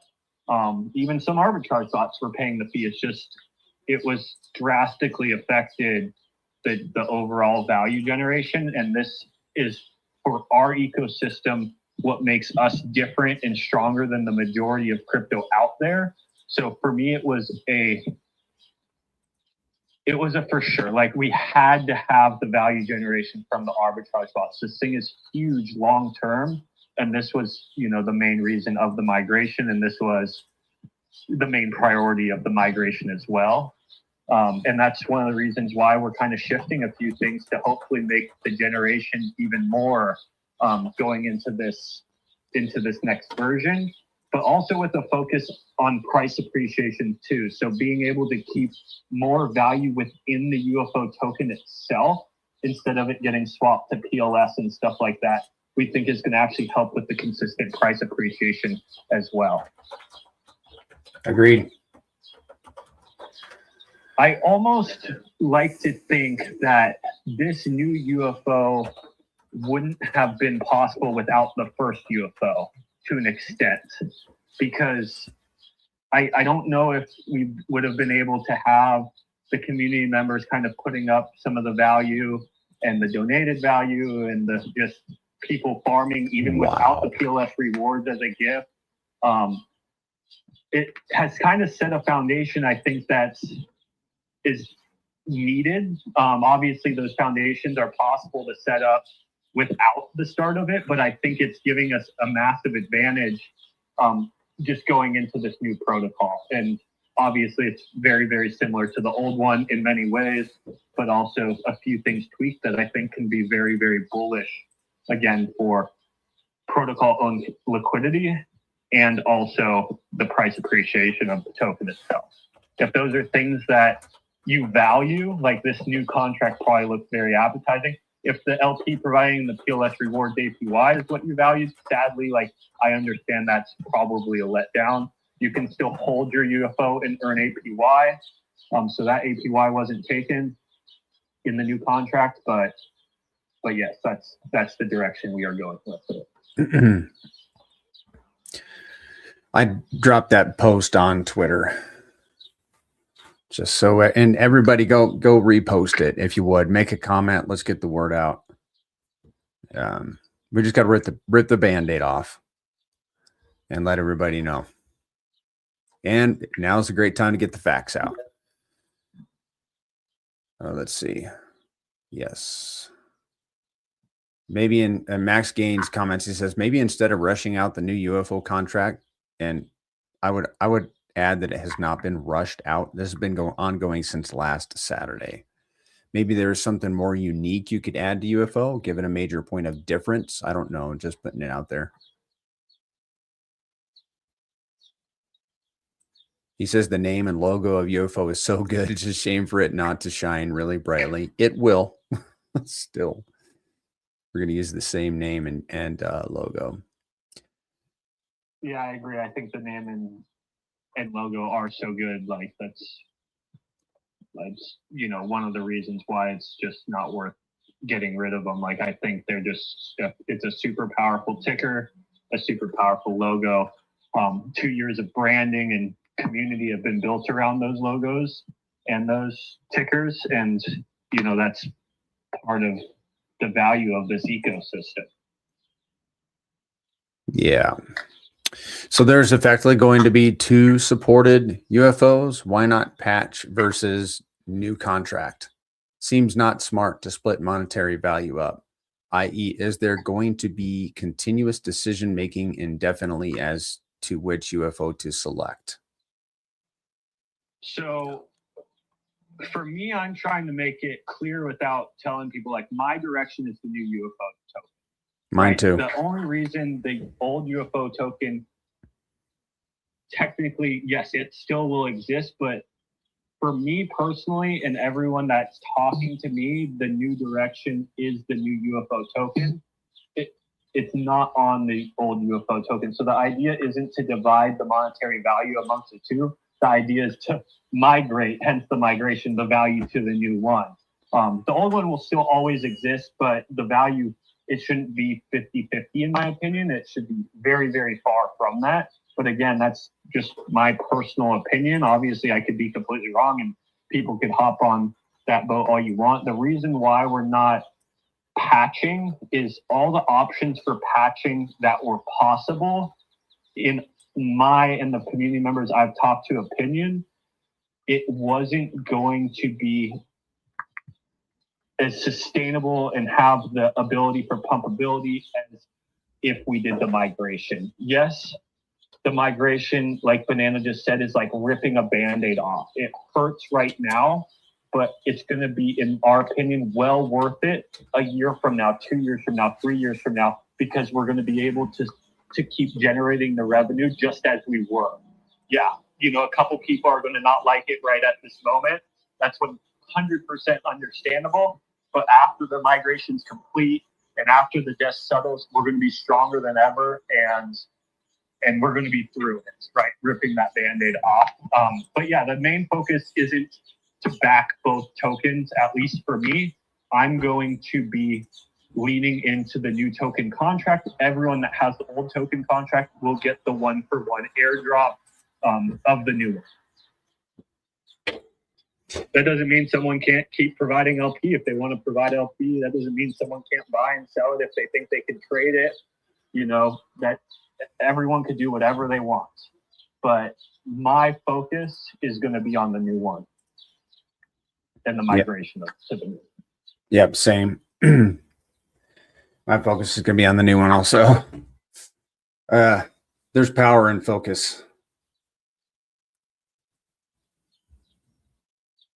And the idea was never to divide the capital, or the value. It was to migrate it, hence the migration. Yeah. Andrew asks, did we consider having users send in their current UFO tokens to be burnt and then receive the new one so we don't have two UFO tokens? Any user can burn their tokens after they get their 1-for-1 airdrop. If you get the new one, you can, at that moment, you can send your old ones to the debt address if you please. You can sell them if you please. You can buy more if you please. You can kind of do whatever you want with them. You can send them just to a new address if you just want them to sit there, like your own personal debt address, so you don't get them confused. But to keep track of everyone's tokens and what they hold, we think just the airdropping the current holdings is the best way to go.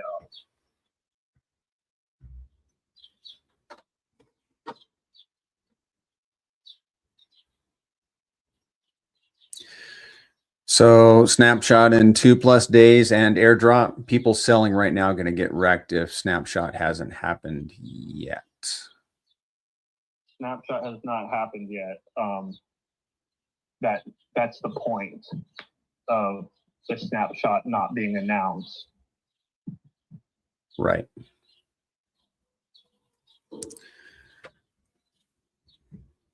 And then if someone, again, if there is a dip, which it looks like we're in a dip right now, dip could go lower, dip could go higher, whatever it is. If you want the snapshot, you still have time to get the UFO tokens at cheap and get the snapshot, right? The snapshot hasn't been taken yet. Yep. At minimal, you have this whole entire weekend.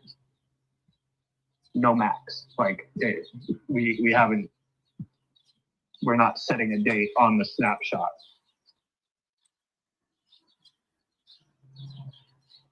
Yep. To avoid gaming it, guys. That's how it works.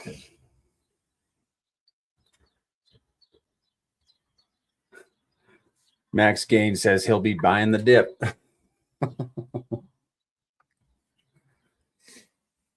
Yeah, man. I mean, what an opportunity to stack up on UFO tokens during a time like this.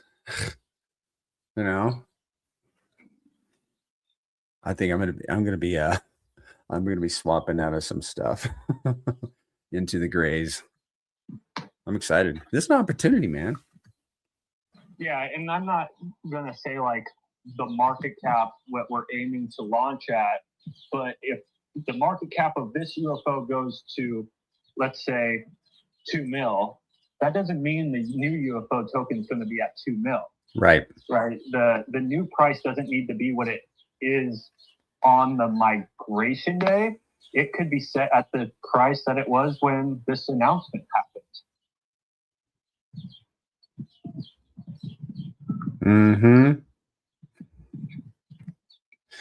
I just want to say this out loud, man. Like, the Grays community is still, we're moving forward. You know, we're still doing spaces twice a week, doing Telegram voice chats. We're onboarding, marketing, and yes, Zen and I haven't been on many streams lately. Why? Perhaps we want to put our time into other things, like we have lives and businesses to run and such, and crypto's slow right now. It's almost like, what's the point of going live on stream? But when things pick up, we're going to be hitting the streams and marketing a little bit more or a lot more. And we are, I mean, these tokens are, and the tokenomics are attractive to AI. And that's going to be a little bit of our focus going into this next run up is making. Yeah, one example, I think that's a great one to kind of think at, and someone could correct me if I'm wrong, but the Shiba Inu that pretty much got on everyone's radar was a migration. It was a V2 of the first one. I could be wrong. It could be a different token. I'm just going off of memory here, but keep that in mind. You know what I mean? Like, some very awesome things can come out of this. And yeah, man. I understand that it is pulling a Band-Aid off. And if I'm correct on the Shiba Inu thing, I need to look it up. Like, dude, I bet you that was a tough day for a lot of those people holding it. But then guess what? If they held on to their bags, they were in one of the best appreciating assets that has ever existed. So, yeah. If somebody could look that up real quick, you said Shiba Inu relaunched their contract. You think? Pretty sure. Going off of memory. Well, my buddy James says he's glad he doesn't come to these spaces a lot, but he's here today, which is amazing because I know where he lives. He says, I'm glad I tuned in because I see there's a lot of buys on the UFO chart, and I finally got mine in. And he stated in the Telegram what he got too. He like 10x his UFO position. 10x his UFO position. Wow. He likes it. It's crypto, he says. No crying in the casino. Yeah, man. Oh, shock of vibes. Shock of vibes. Listen, man. Great point. Correct me if I'm wrong, but even pTGC was a migration. True. Yeah, that's another good example. And the X's that it did after that was thousands of X's. That's probably even a better example than the Shiba Inu one, even though I'm trying to look at the Shiba Inu one right now too. Yo. and again, that was kind of a, hey, let's look what we learned and let's improve tokenomics and let's go. And obviously the DeFi on Ethereum at that point was like killed because fees were so high, hence the other reason. But the X's for the people who held on were thousands of X's. And I think that's another good example. Thanks for saying that. Yeah. Has anybody found out whether Shiba Inu was a migration? I'm about to look it up myself. Okay, now, Max Gaines. Could Zen get an audit or a third party like Brandon build the tech to sign off on the new code for peace of mind? Yeah, we're definitely going to do some form of audit on this new code. Right now, we've been really leaning into the AI side of it. We didn't have this level of AI with any of the previous contracts to lean into for audits. Especially the newest forms of AI have been very, very strong. And that doesn't mean we're also not going to lean into a third party as well, just kind of weighing our options in every direction and waiting till we have contracts in hand.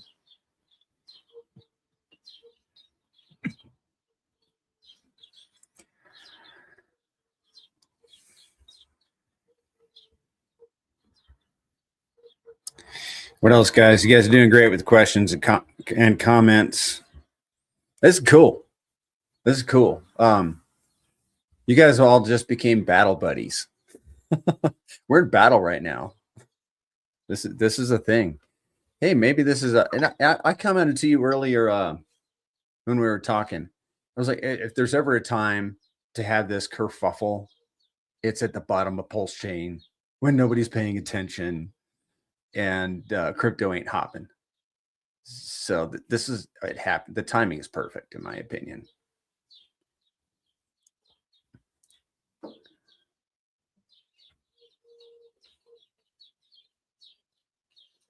Me, I don't know if you can hear me. Yeah, you must have cut out for a second, because if you said something, I didn't hear it. I hear you now. I think you cut out for me too. Oh, I was muted on Spaces. Okay, so I'm going to repeat what I said. Is that I commented to you that this is the perfect time for this to happen. Hope you guys can hear me. Because PulseChain is low. Nothing's happening in crypto. If there was ever a time for a kerfuffle like this, it's now. Great timing. Yeah, definitely no better time for this to happen. That's 100% accurate.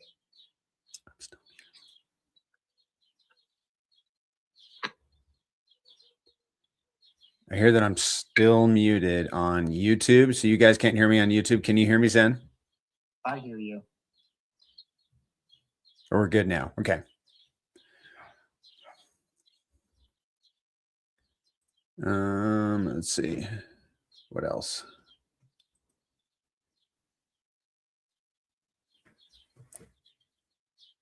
Oh yeah, UFO is down 28%. pTGC unaffected, basically. I'm sure there's some effect due to the LP web, but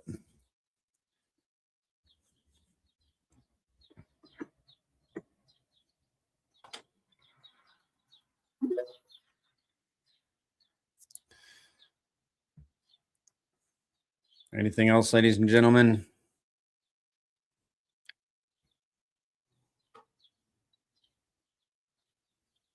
So I'm trying to look this up. I think my memory is accurate, but it keeps talking about a more recent migration in like 2025.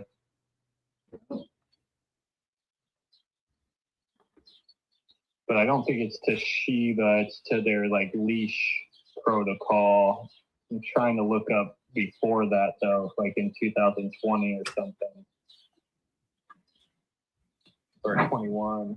Hey, what's up, fellas? When it comes to that Shiba Inu migration, it was actually Volt Inu that did the migration. Oh, so it's not Shiba, or? No, it's not Shiba Inu. It was Volt Inu. Okay. Yeah.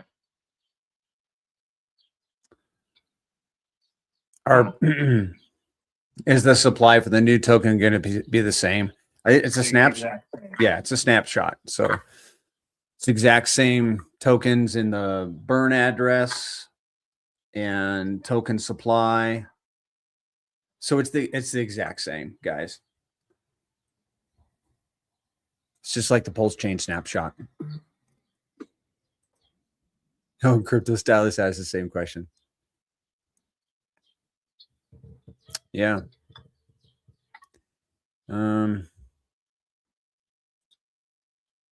How is burnt LP and tokens being taken into account on old contract versus the new one? there is no burned LP with UFO. So with UFO, this isn't a problem. It's all community provided. With the new protocol, again, there is going to be some protocol owned and some burnt LP after we get through the initial testing of everything functioning correctly. There is some donated value there for burnt LPs. And then there will also be the protocol provided LPs that are locked into smart contract. And that obviously happens after the migration and everything. But as far as the current UFO, there is no liquidity burnt there. It can all be removed.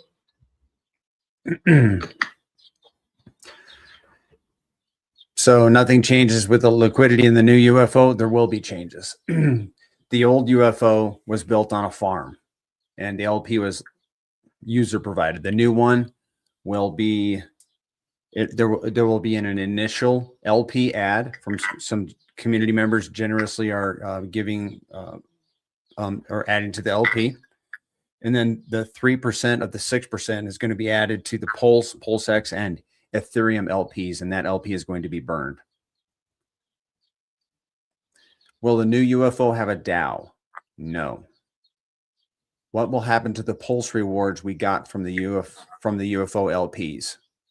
You need to claim those rewards. Good point. We'll bring that up again. So claim your Pulse rewards before, if you're going to unpair. If you're going to, be sure to claim your Pulse rewards. Yeah, if you're someone who's going to remove LP, if you're an LP provider and you're going to remove LP to get the UFO airdrop, claim your rewards first. You're going to have PLS rewards sitting there. Claim them and get those into your wallets before you close your LPs down. Thank you for asking that question. Yeah. That's a good one. It is. Yeah.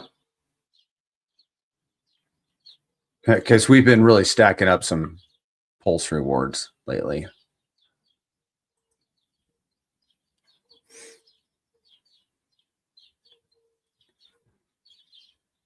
Well, now might be a good time to run a scenario for a dear stylist who asked into the spaces. Do you mind switching gears for a minute? Yeah, I'm ready to switch gears. Let's switch gears, and then before we shut it down, we'll run through questions the last time. So if anyone has any additional questions or anything you need us to re-go through, ask them in the comments or come up, and we'll go through it all one last time. And in the meantime, we'll run through this scenario for Crypto Stylist. Yep. Okay. So we're going to the 10-year projection calculator on ptgc-ufo.com. Give me a second. And Dickie asked, but do we have to unpair the LPs? No, you don't. You don't need to unpair your LPs.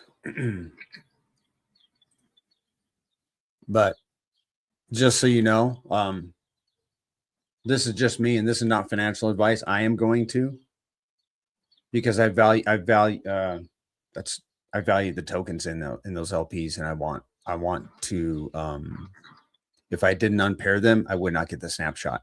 I want the new tokens also. So I'm gonna remove this comment. So she says, let's do a super conservative projection on the calculator, even more conservative than you did last spaces, in order to demonstrate what the code will do even without much market action. All right, let's go through this then. Is she still there? Does she want to throw any numbers in?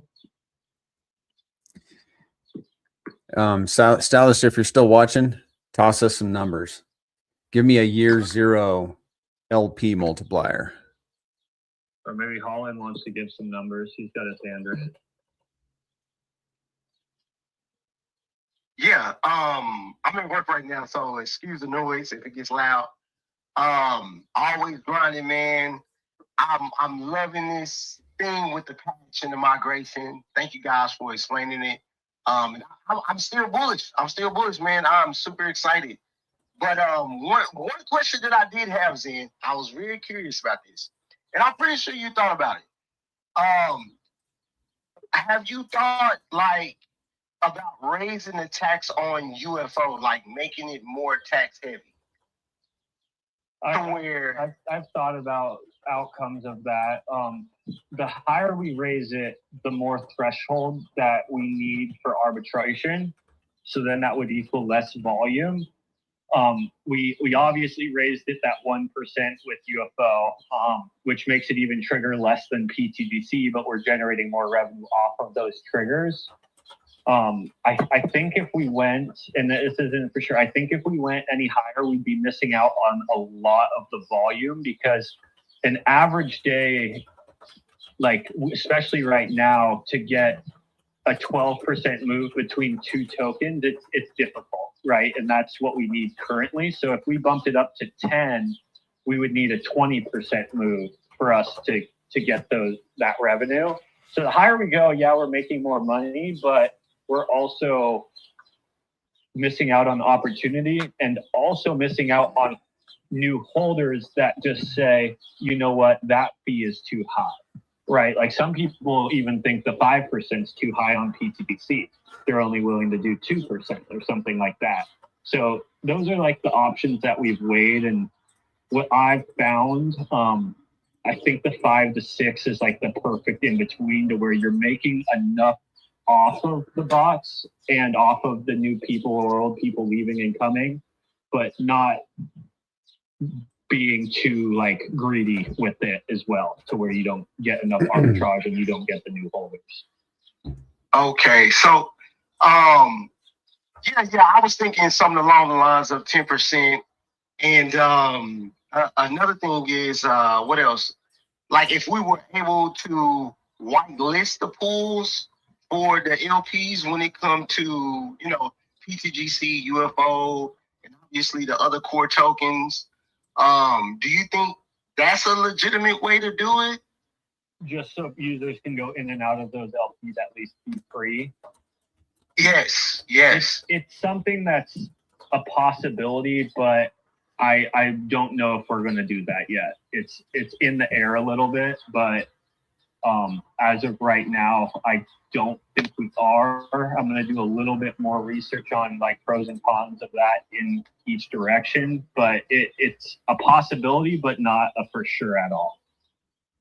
Okay, great, man. Thanks for asking that question, though. Yes, sir, man. I really love that idea. I'm glad that you thought about it. I knew it was on your mind. That's why I had to ask. And then it's like, it's nothing wrong with testing it out. For everybody in the community, don't be discouraged on like a little bit of tax, bro. Like we all got 9 to 5s, or at some point in time, a lot of people made it big in life when it comes to their own personal businesses and investments and stuff. So 10% isn't huge. You know what I'm saying? Like, why not push? Let's see how far we can go. When it comes to pTGC and UFO.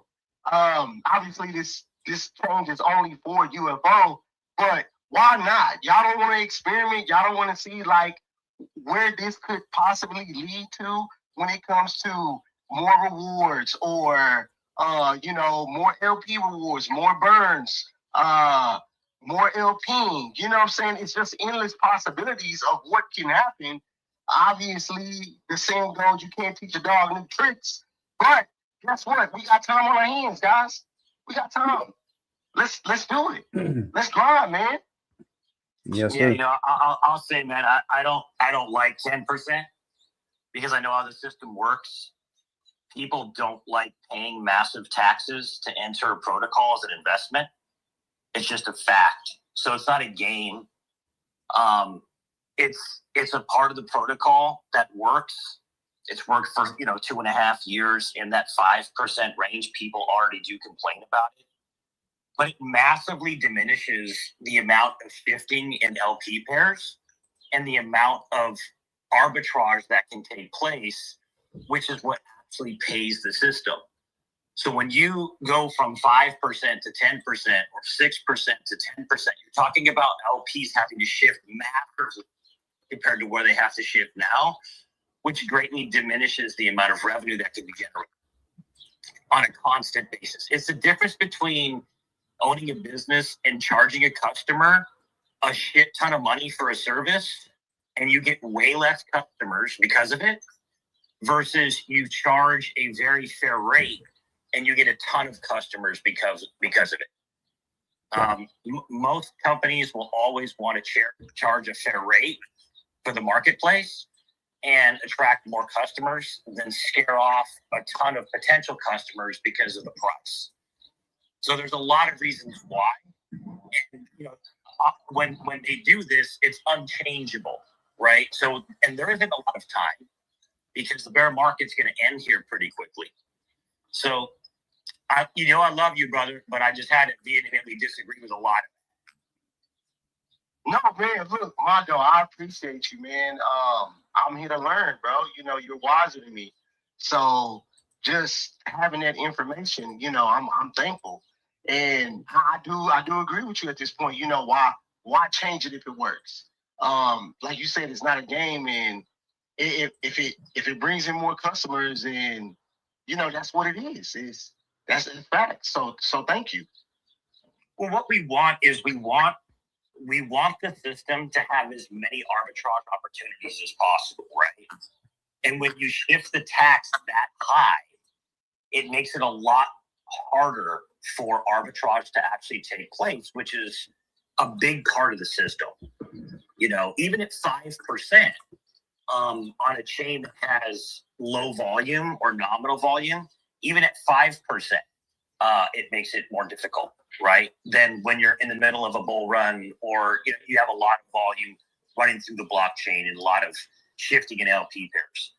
So because these protocols are renounced smart contracts, they're decentralized and renounced once they're deployed, it's really important that you don't, kind of have the mindset of, well, we're just going to play, we're just going to play with a new concept, when the one that's is designed has been working very well for the system. And we've been watching the thresholds for, 2.5 years. So these are very important KPIs that you really have to be watching and paying attention to on a weekly basis. If you shift that up to 10%, it would greatly diminish the amount of arbitrage. Thank you again. That's really serious and complex. So, yeah. Ray asks, since the snapshot hasn't been taken yet, why would you suggest switching wallet addresses now? Wouldn't you be a bit better off doing that after we know the snapshot was taken? I'm not sure that I follow that question. Yeah, well, let's say we don't recommend switching wallets now. If something I said sounded like that, if you have your UFO now in the wallet and you're just holding, you have an LP, I personally would say just wait for the snapshot to take place, and then after the snapshot, kind of do your thing.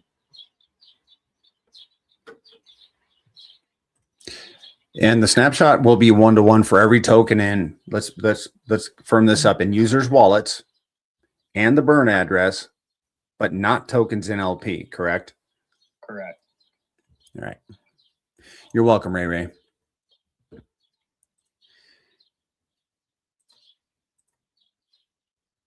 And then again, on the snapshot, we're not giving a direct time that the snapshot takes place, but we are giving a minimum time. And you have this weekend pretty much, to get square, to tell people that are LP providers, that that this is taking place. They need to get that UFO into their wallet if they want the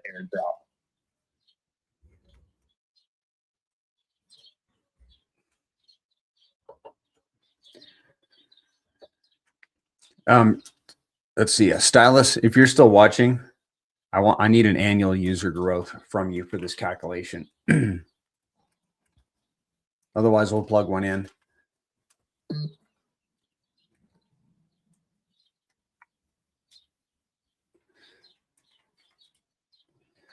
If you guys have any other questions, now's a good time to get them in. We're going to be closing this down probably here very soon. But you guys can ask any questions in Telegram. You can PM. I'll open up my PMs, Telegram, X, reach out. If you got questions, I'll try to be attentive. And then also make sure you're watching X for posts from at the Gray 369.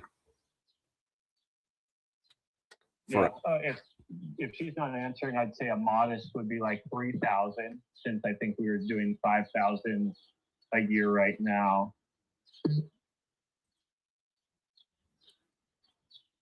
Unless she wants to use 5,000. I'm talking about the annual user growth percentage. Oh. 25%.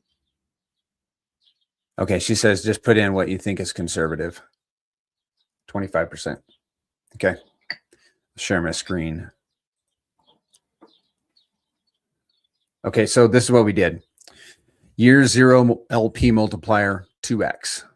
That's and this is for pTGC. This is the Pulse LP doing a 2x in year 0. They're extremely conservative. 10% ongoing annual LP growth. 10%. New users in year 0, 2,500. We did 6,500 last year, just for reference. Average price injection per user, $1,000. 25% ongoing annual user growth. And this is going to be a 10-year projection. Sell pressure, 99%. We'll just leave the code permanent buyback at 50% and the volume medium. Now let's see what we have here. Let's go down to the 10-year. Year 0, pTGC would 3x. Market cap would be 48 million. LP size would be 2.37 million. Daily volume 30,000. Year 5, 0.2 of a penny. 35x. $570 million market cap. $132,000 in daily volume. $925,000 in weekly volume. Year 10. Finally made it to 2.2 pennies. 394x. See how it accelerates, man? LP size, 44 million. Daily volume, 562,000. Weekly volume, 4 million. It amplifies, man. I mean, from year, it more than doubles. Year 8, it's 151x. Year 10, it's 394x. Well, that's just because it's starting from a 0. Let's see. But it doubles. It almost like from year 9 to year 10, the market cap nearly doubles. And yeah, it's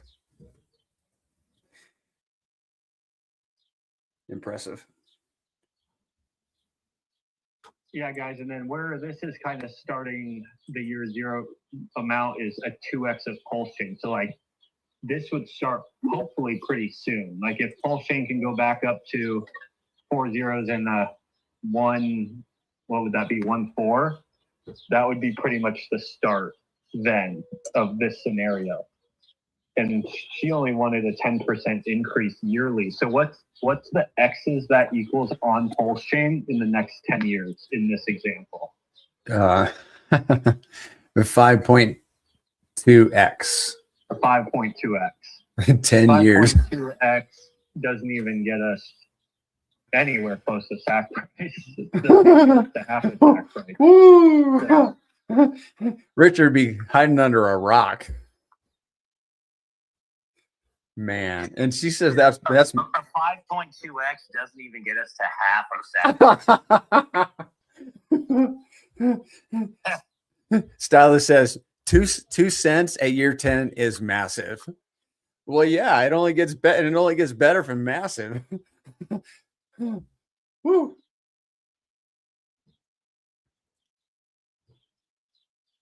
Yeah, man, that was a fun experiment. Thanks for bringing that up, to Stylist. We needed some levity today.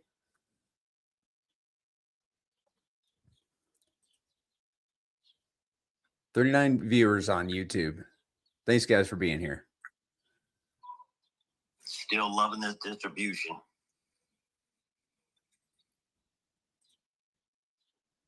Yep.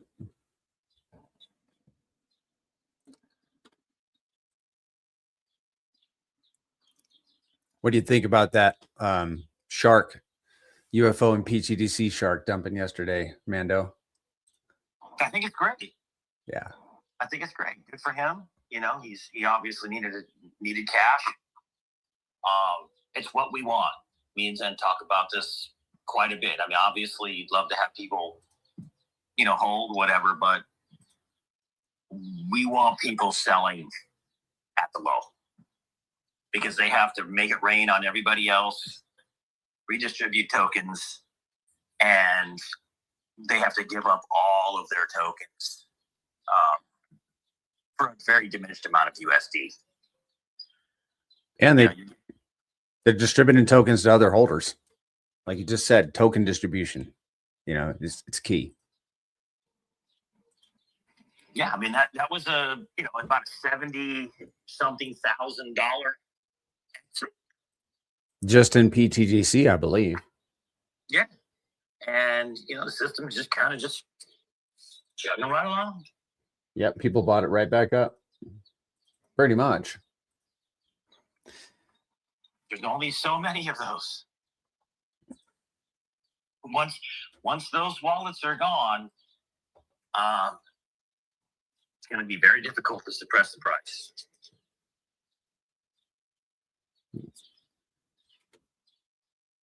What are your thoughts on that, Zen?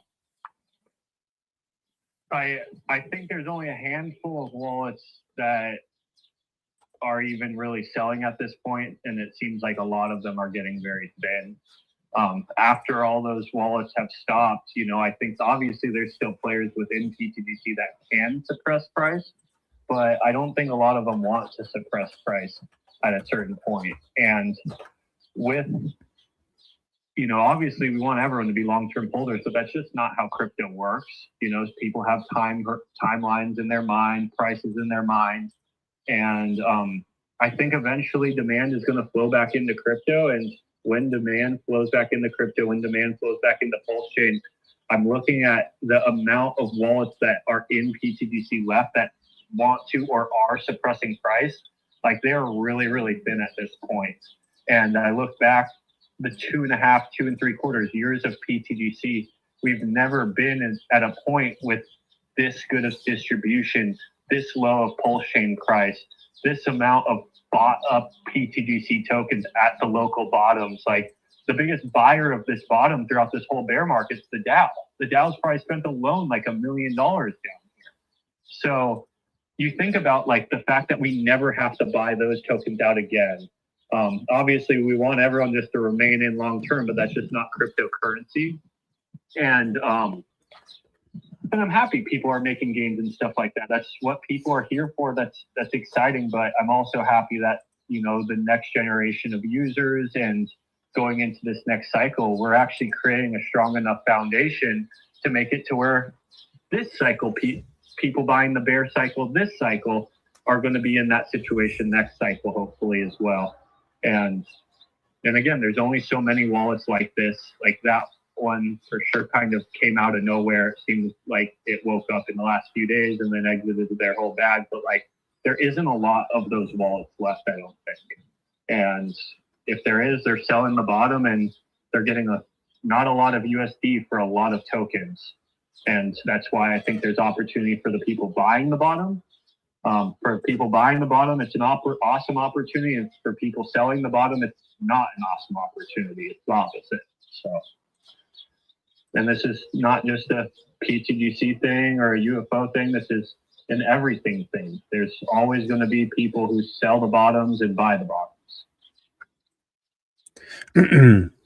And Crypto Stylist commented on our experiment that we did in the calculator. Based on that scenario that we just ran, a single shark position will cost $6.6 million in 10 years. Yeah. I'm not pausing for effect. That's real. It's like a single shark, $6.6 million. That's a lot. And that scenario was horrible. It was like, if PulseChain went that direction, what am I doing here? I'm almost be better off in Ethereum, except for the grays, except for PTGC. Good grief, man. Yeah, circling back, Zen, that specific wallet, it was almost like it was just necessity or something, because the wallet wasn't doing that. You're only not going to wait until you're all the way down here to do that, right? So it just kind of woke up out of nowhere to do what it had to do. But that's why I opened it up with, hey, I'm good for him, But yeah, it is. I mean, that's a massive amount of distribution, and one good guy bounced, and that's what we actually want to see. So it's going to happen. It's better to happen down here. Yes. And reiterate for Dickie, pTGC unaffected. pTGC is unaffected, except for the LP bonding, of course. You don't need to touch your pTGC, except for to buy more.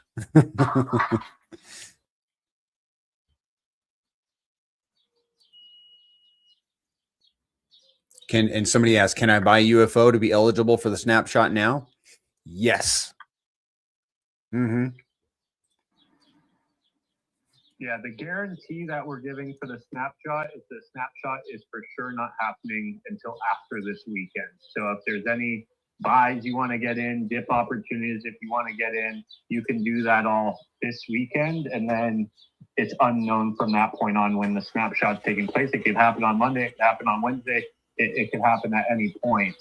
But we're saying this weekend's kind of all fair game. Get your LP pulled, get buys in if you want to get buys in, get sells in if you want to get sells in, up to every single user. Keep in mind, the price of UFO on this side doesn't necessarily have to be the price on the other side. I'm not like giving any guarantees of anything. It's just we can set the price in the LP at whatever. So someone might be selling or buying at 3 mil market cap here, and it might be 3.5 on the other side. That's just the game you're playing at this point.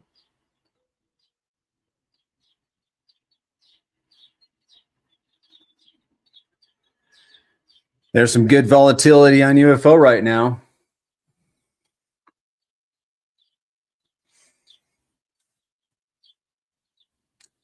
I just claimed, wow, man. Serious? I just claimed on one of my wallets, and I must have gone to zero because I claimed everything. There's already a lot in there. A lot of pulse in there. Shoo. Yeah, another reason people might keep their LPs until like end of day Sunday is you're not competing against a lot of users right now.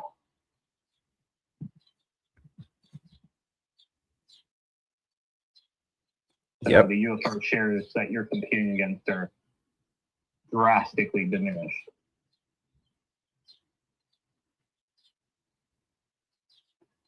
Yeah, man. That's some juicy PLS, boy.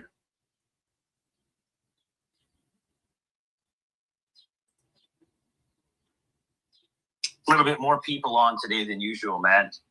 Wanted to thank everybody for showing up. It's good to see people chiming in. Yep. These are all the OG brothers. Weather and the bear.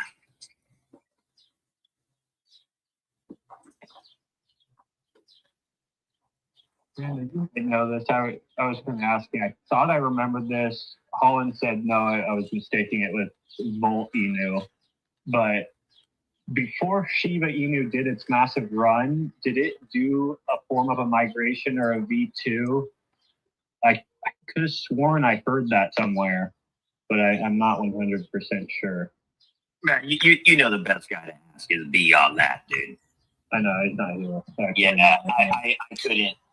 I think I've even heard him say it actually too, but I don't know for a fact. I just was wondering if you know. Yeah, I don't remember. A lot of great things have had that though. And it just is what it is, Luckily, because of the design that you always talked about, everything was perfectly fine. So in terms of holder security, I mean. Yeah.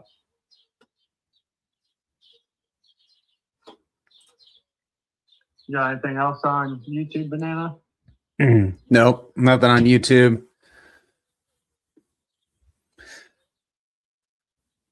Yeah, man.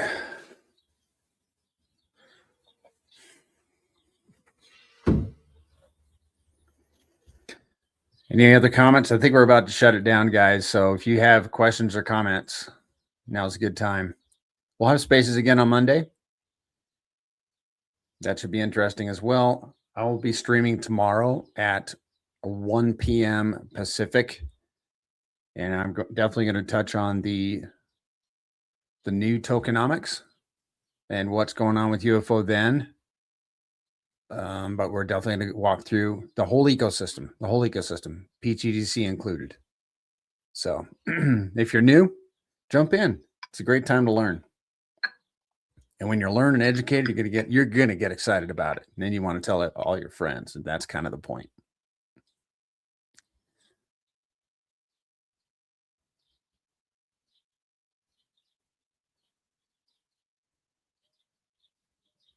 Dirk Diggler says, happy weekend and thanks for sharing the information. Good vibes. Yeah, if anyone has any specific questions, feel free to reach out to me, TG, or Twitter as well. We will be live on Monday as well. I'm sure some questions will develop by that time. You just ask them like you guys are asking today.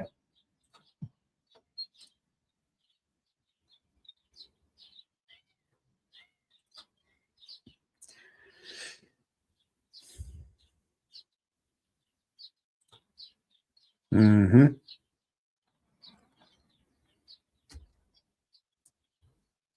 All right, guys. Well, I think we'll call it a day. Thanks for showing up. Thanks for asking questions. I appreciate it. Yep. There's a lot of gratitude coming from the community. A lot of gratitude. Appreciate, and we appreciate you guys as well. Yeah, I think the community is the reason why I believe this migration is going to be possible. People kind of stepped up to the plate and started making some generous offers, and I think that's what's going to make UFO become stronger on the other side. So thank you for everyone who is kind of making those some are making donations, but some are, putting, I don't know the right word for it right now, but putting up the capital temporarily for us to generate revenue off of and stuff with no PLS reward or anything like that. And, we're just so thankful for that, because that's, I think, what's going to make this new UFO so strong and so powerful right out the gate. There probably is going to be opportunity. It looks like there's opportunity in front of us right now. People obviously hearing migration freak out. But I think going into the other side of this, we're going to come out stronger and more powerful and better distributed than ever. And, we're hopefully close to the bottom of the bear market. We move up from these levels. This would be probably a great bottom signal. And let's do it again, just like we did last cycle.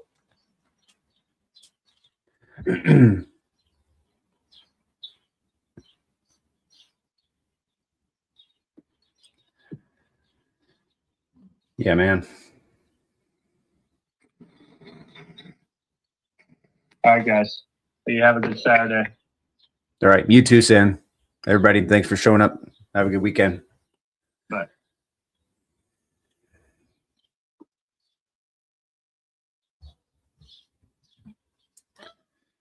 All right. Well, that was tough. That was difficult. Not easy, but hey, man, we just got to man up and get through it. That's what we're doing.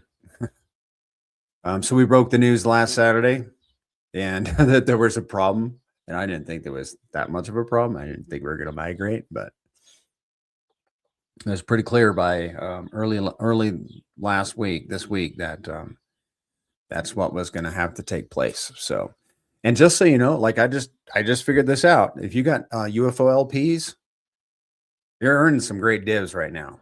Like there's lots of volatility, and like I unpaired one during the stream. I got a couple other ones, And the other ones that are still there they're earning some great PLS rewards right now. So probably what I'm going to do, this is not financial advice, but probably what I'm going to do is unpair one tomorrow and then another one maybe Monday morning, just a dollar cost average out. Yes, I want my UFO, but these pulse rewards are also valuable. I'm leveraging the volatility of what's going on right now. So guys, hang tough. And doesn't it pay to stay engaged in crypto and keep your ear to the ground? Because now, I mean, now you are a leader because you've been informed with this information. So go tell your buddies so they can take action if they need to. But if you're holding, you don't really need to do anything except for be aware. And please address FUD. Please address the FUD because they're gonna be FUD, and beware of scammers. All right, guys, have a great weekend. Appreciate you.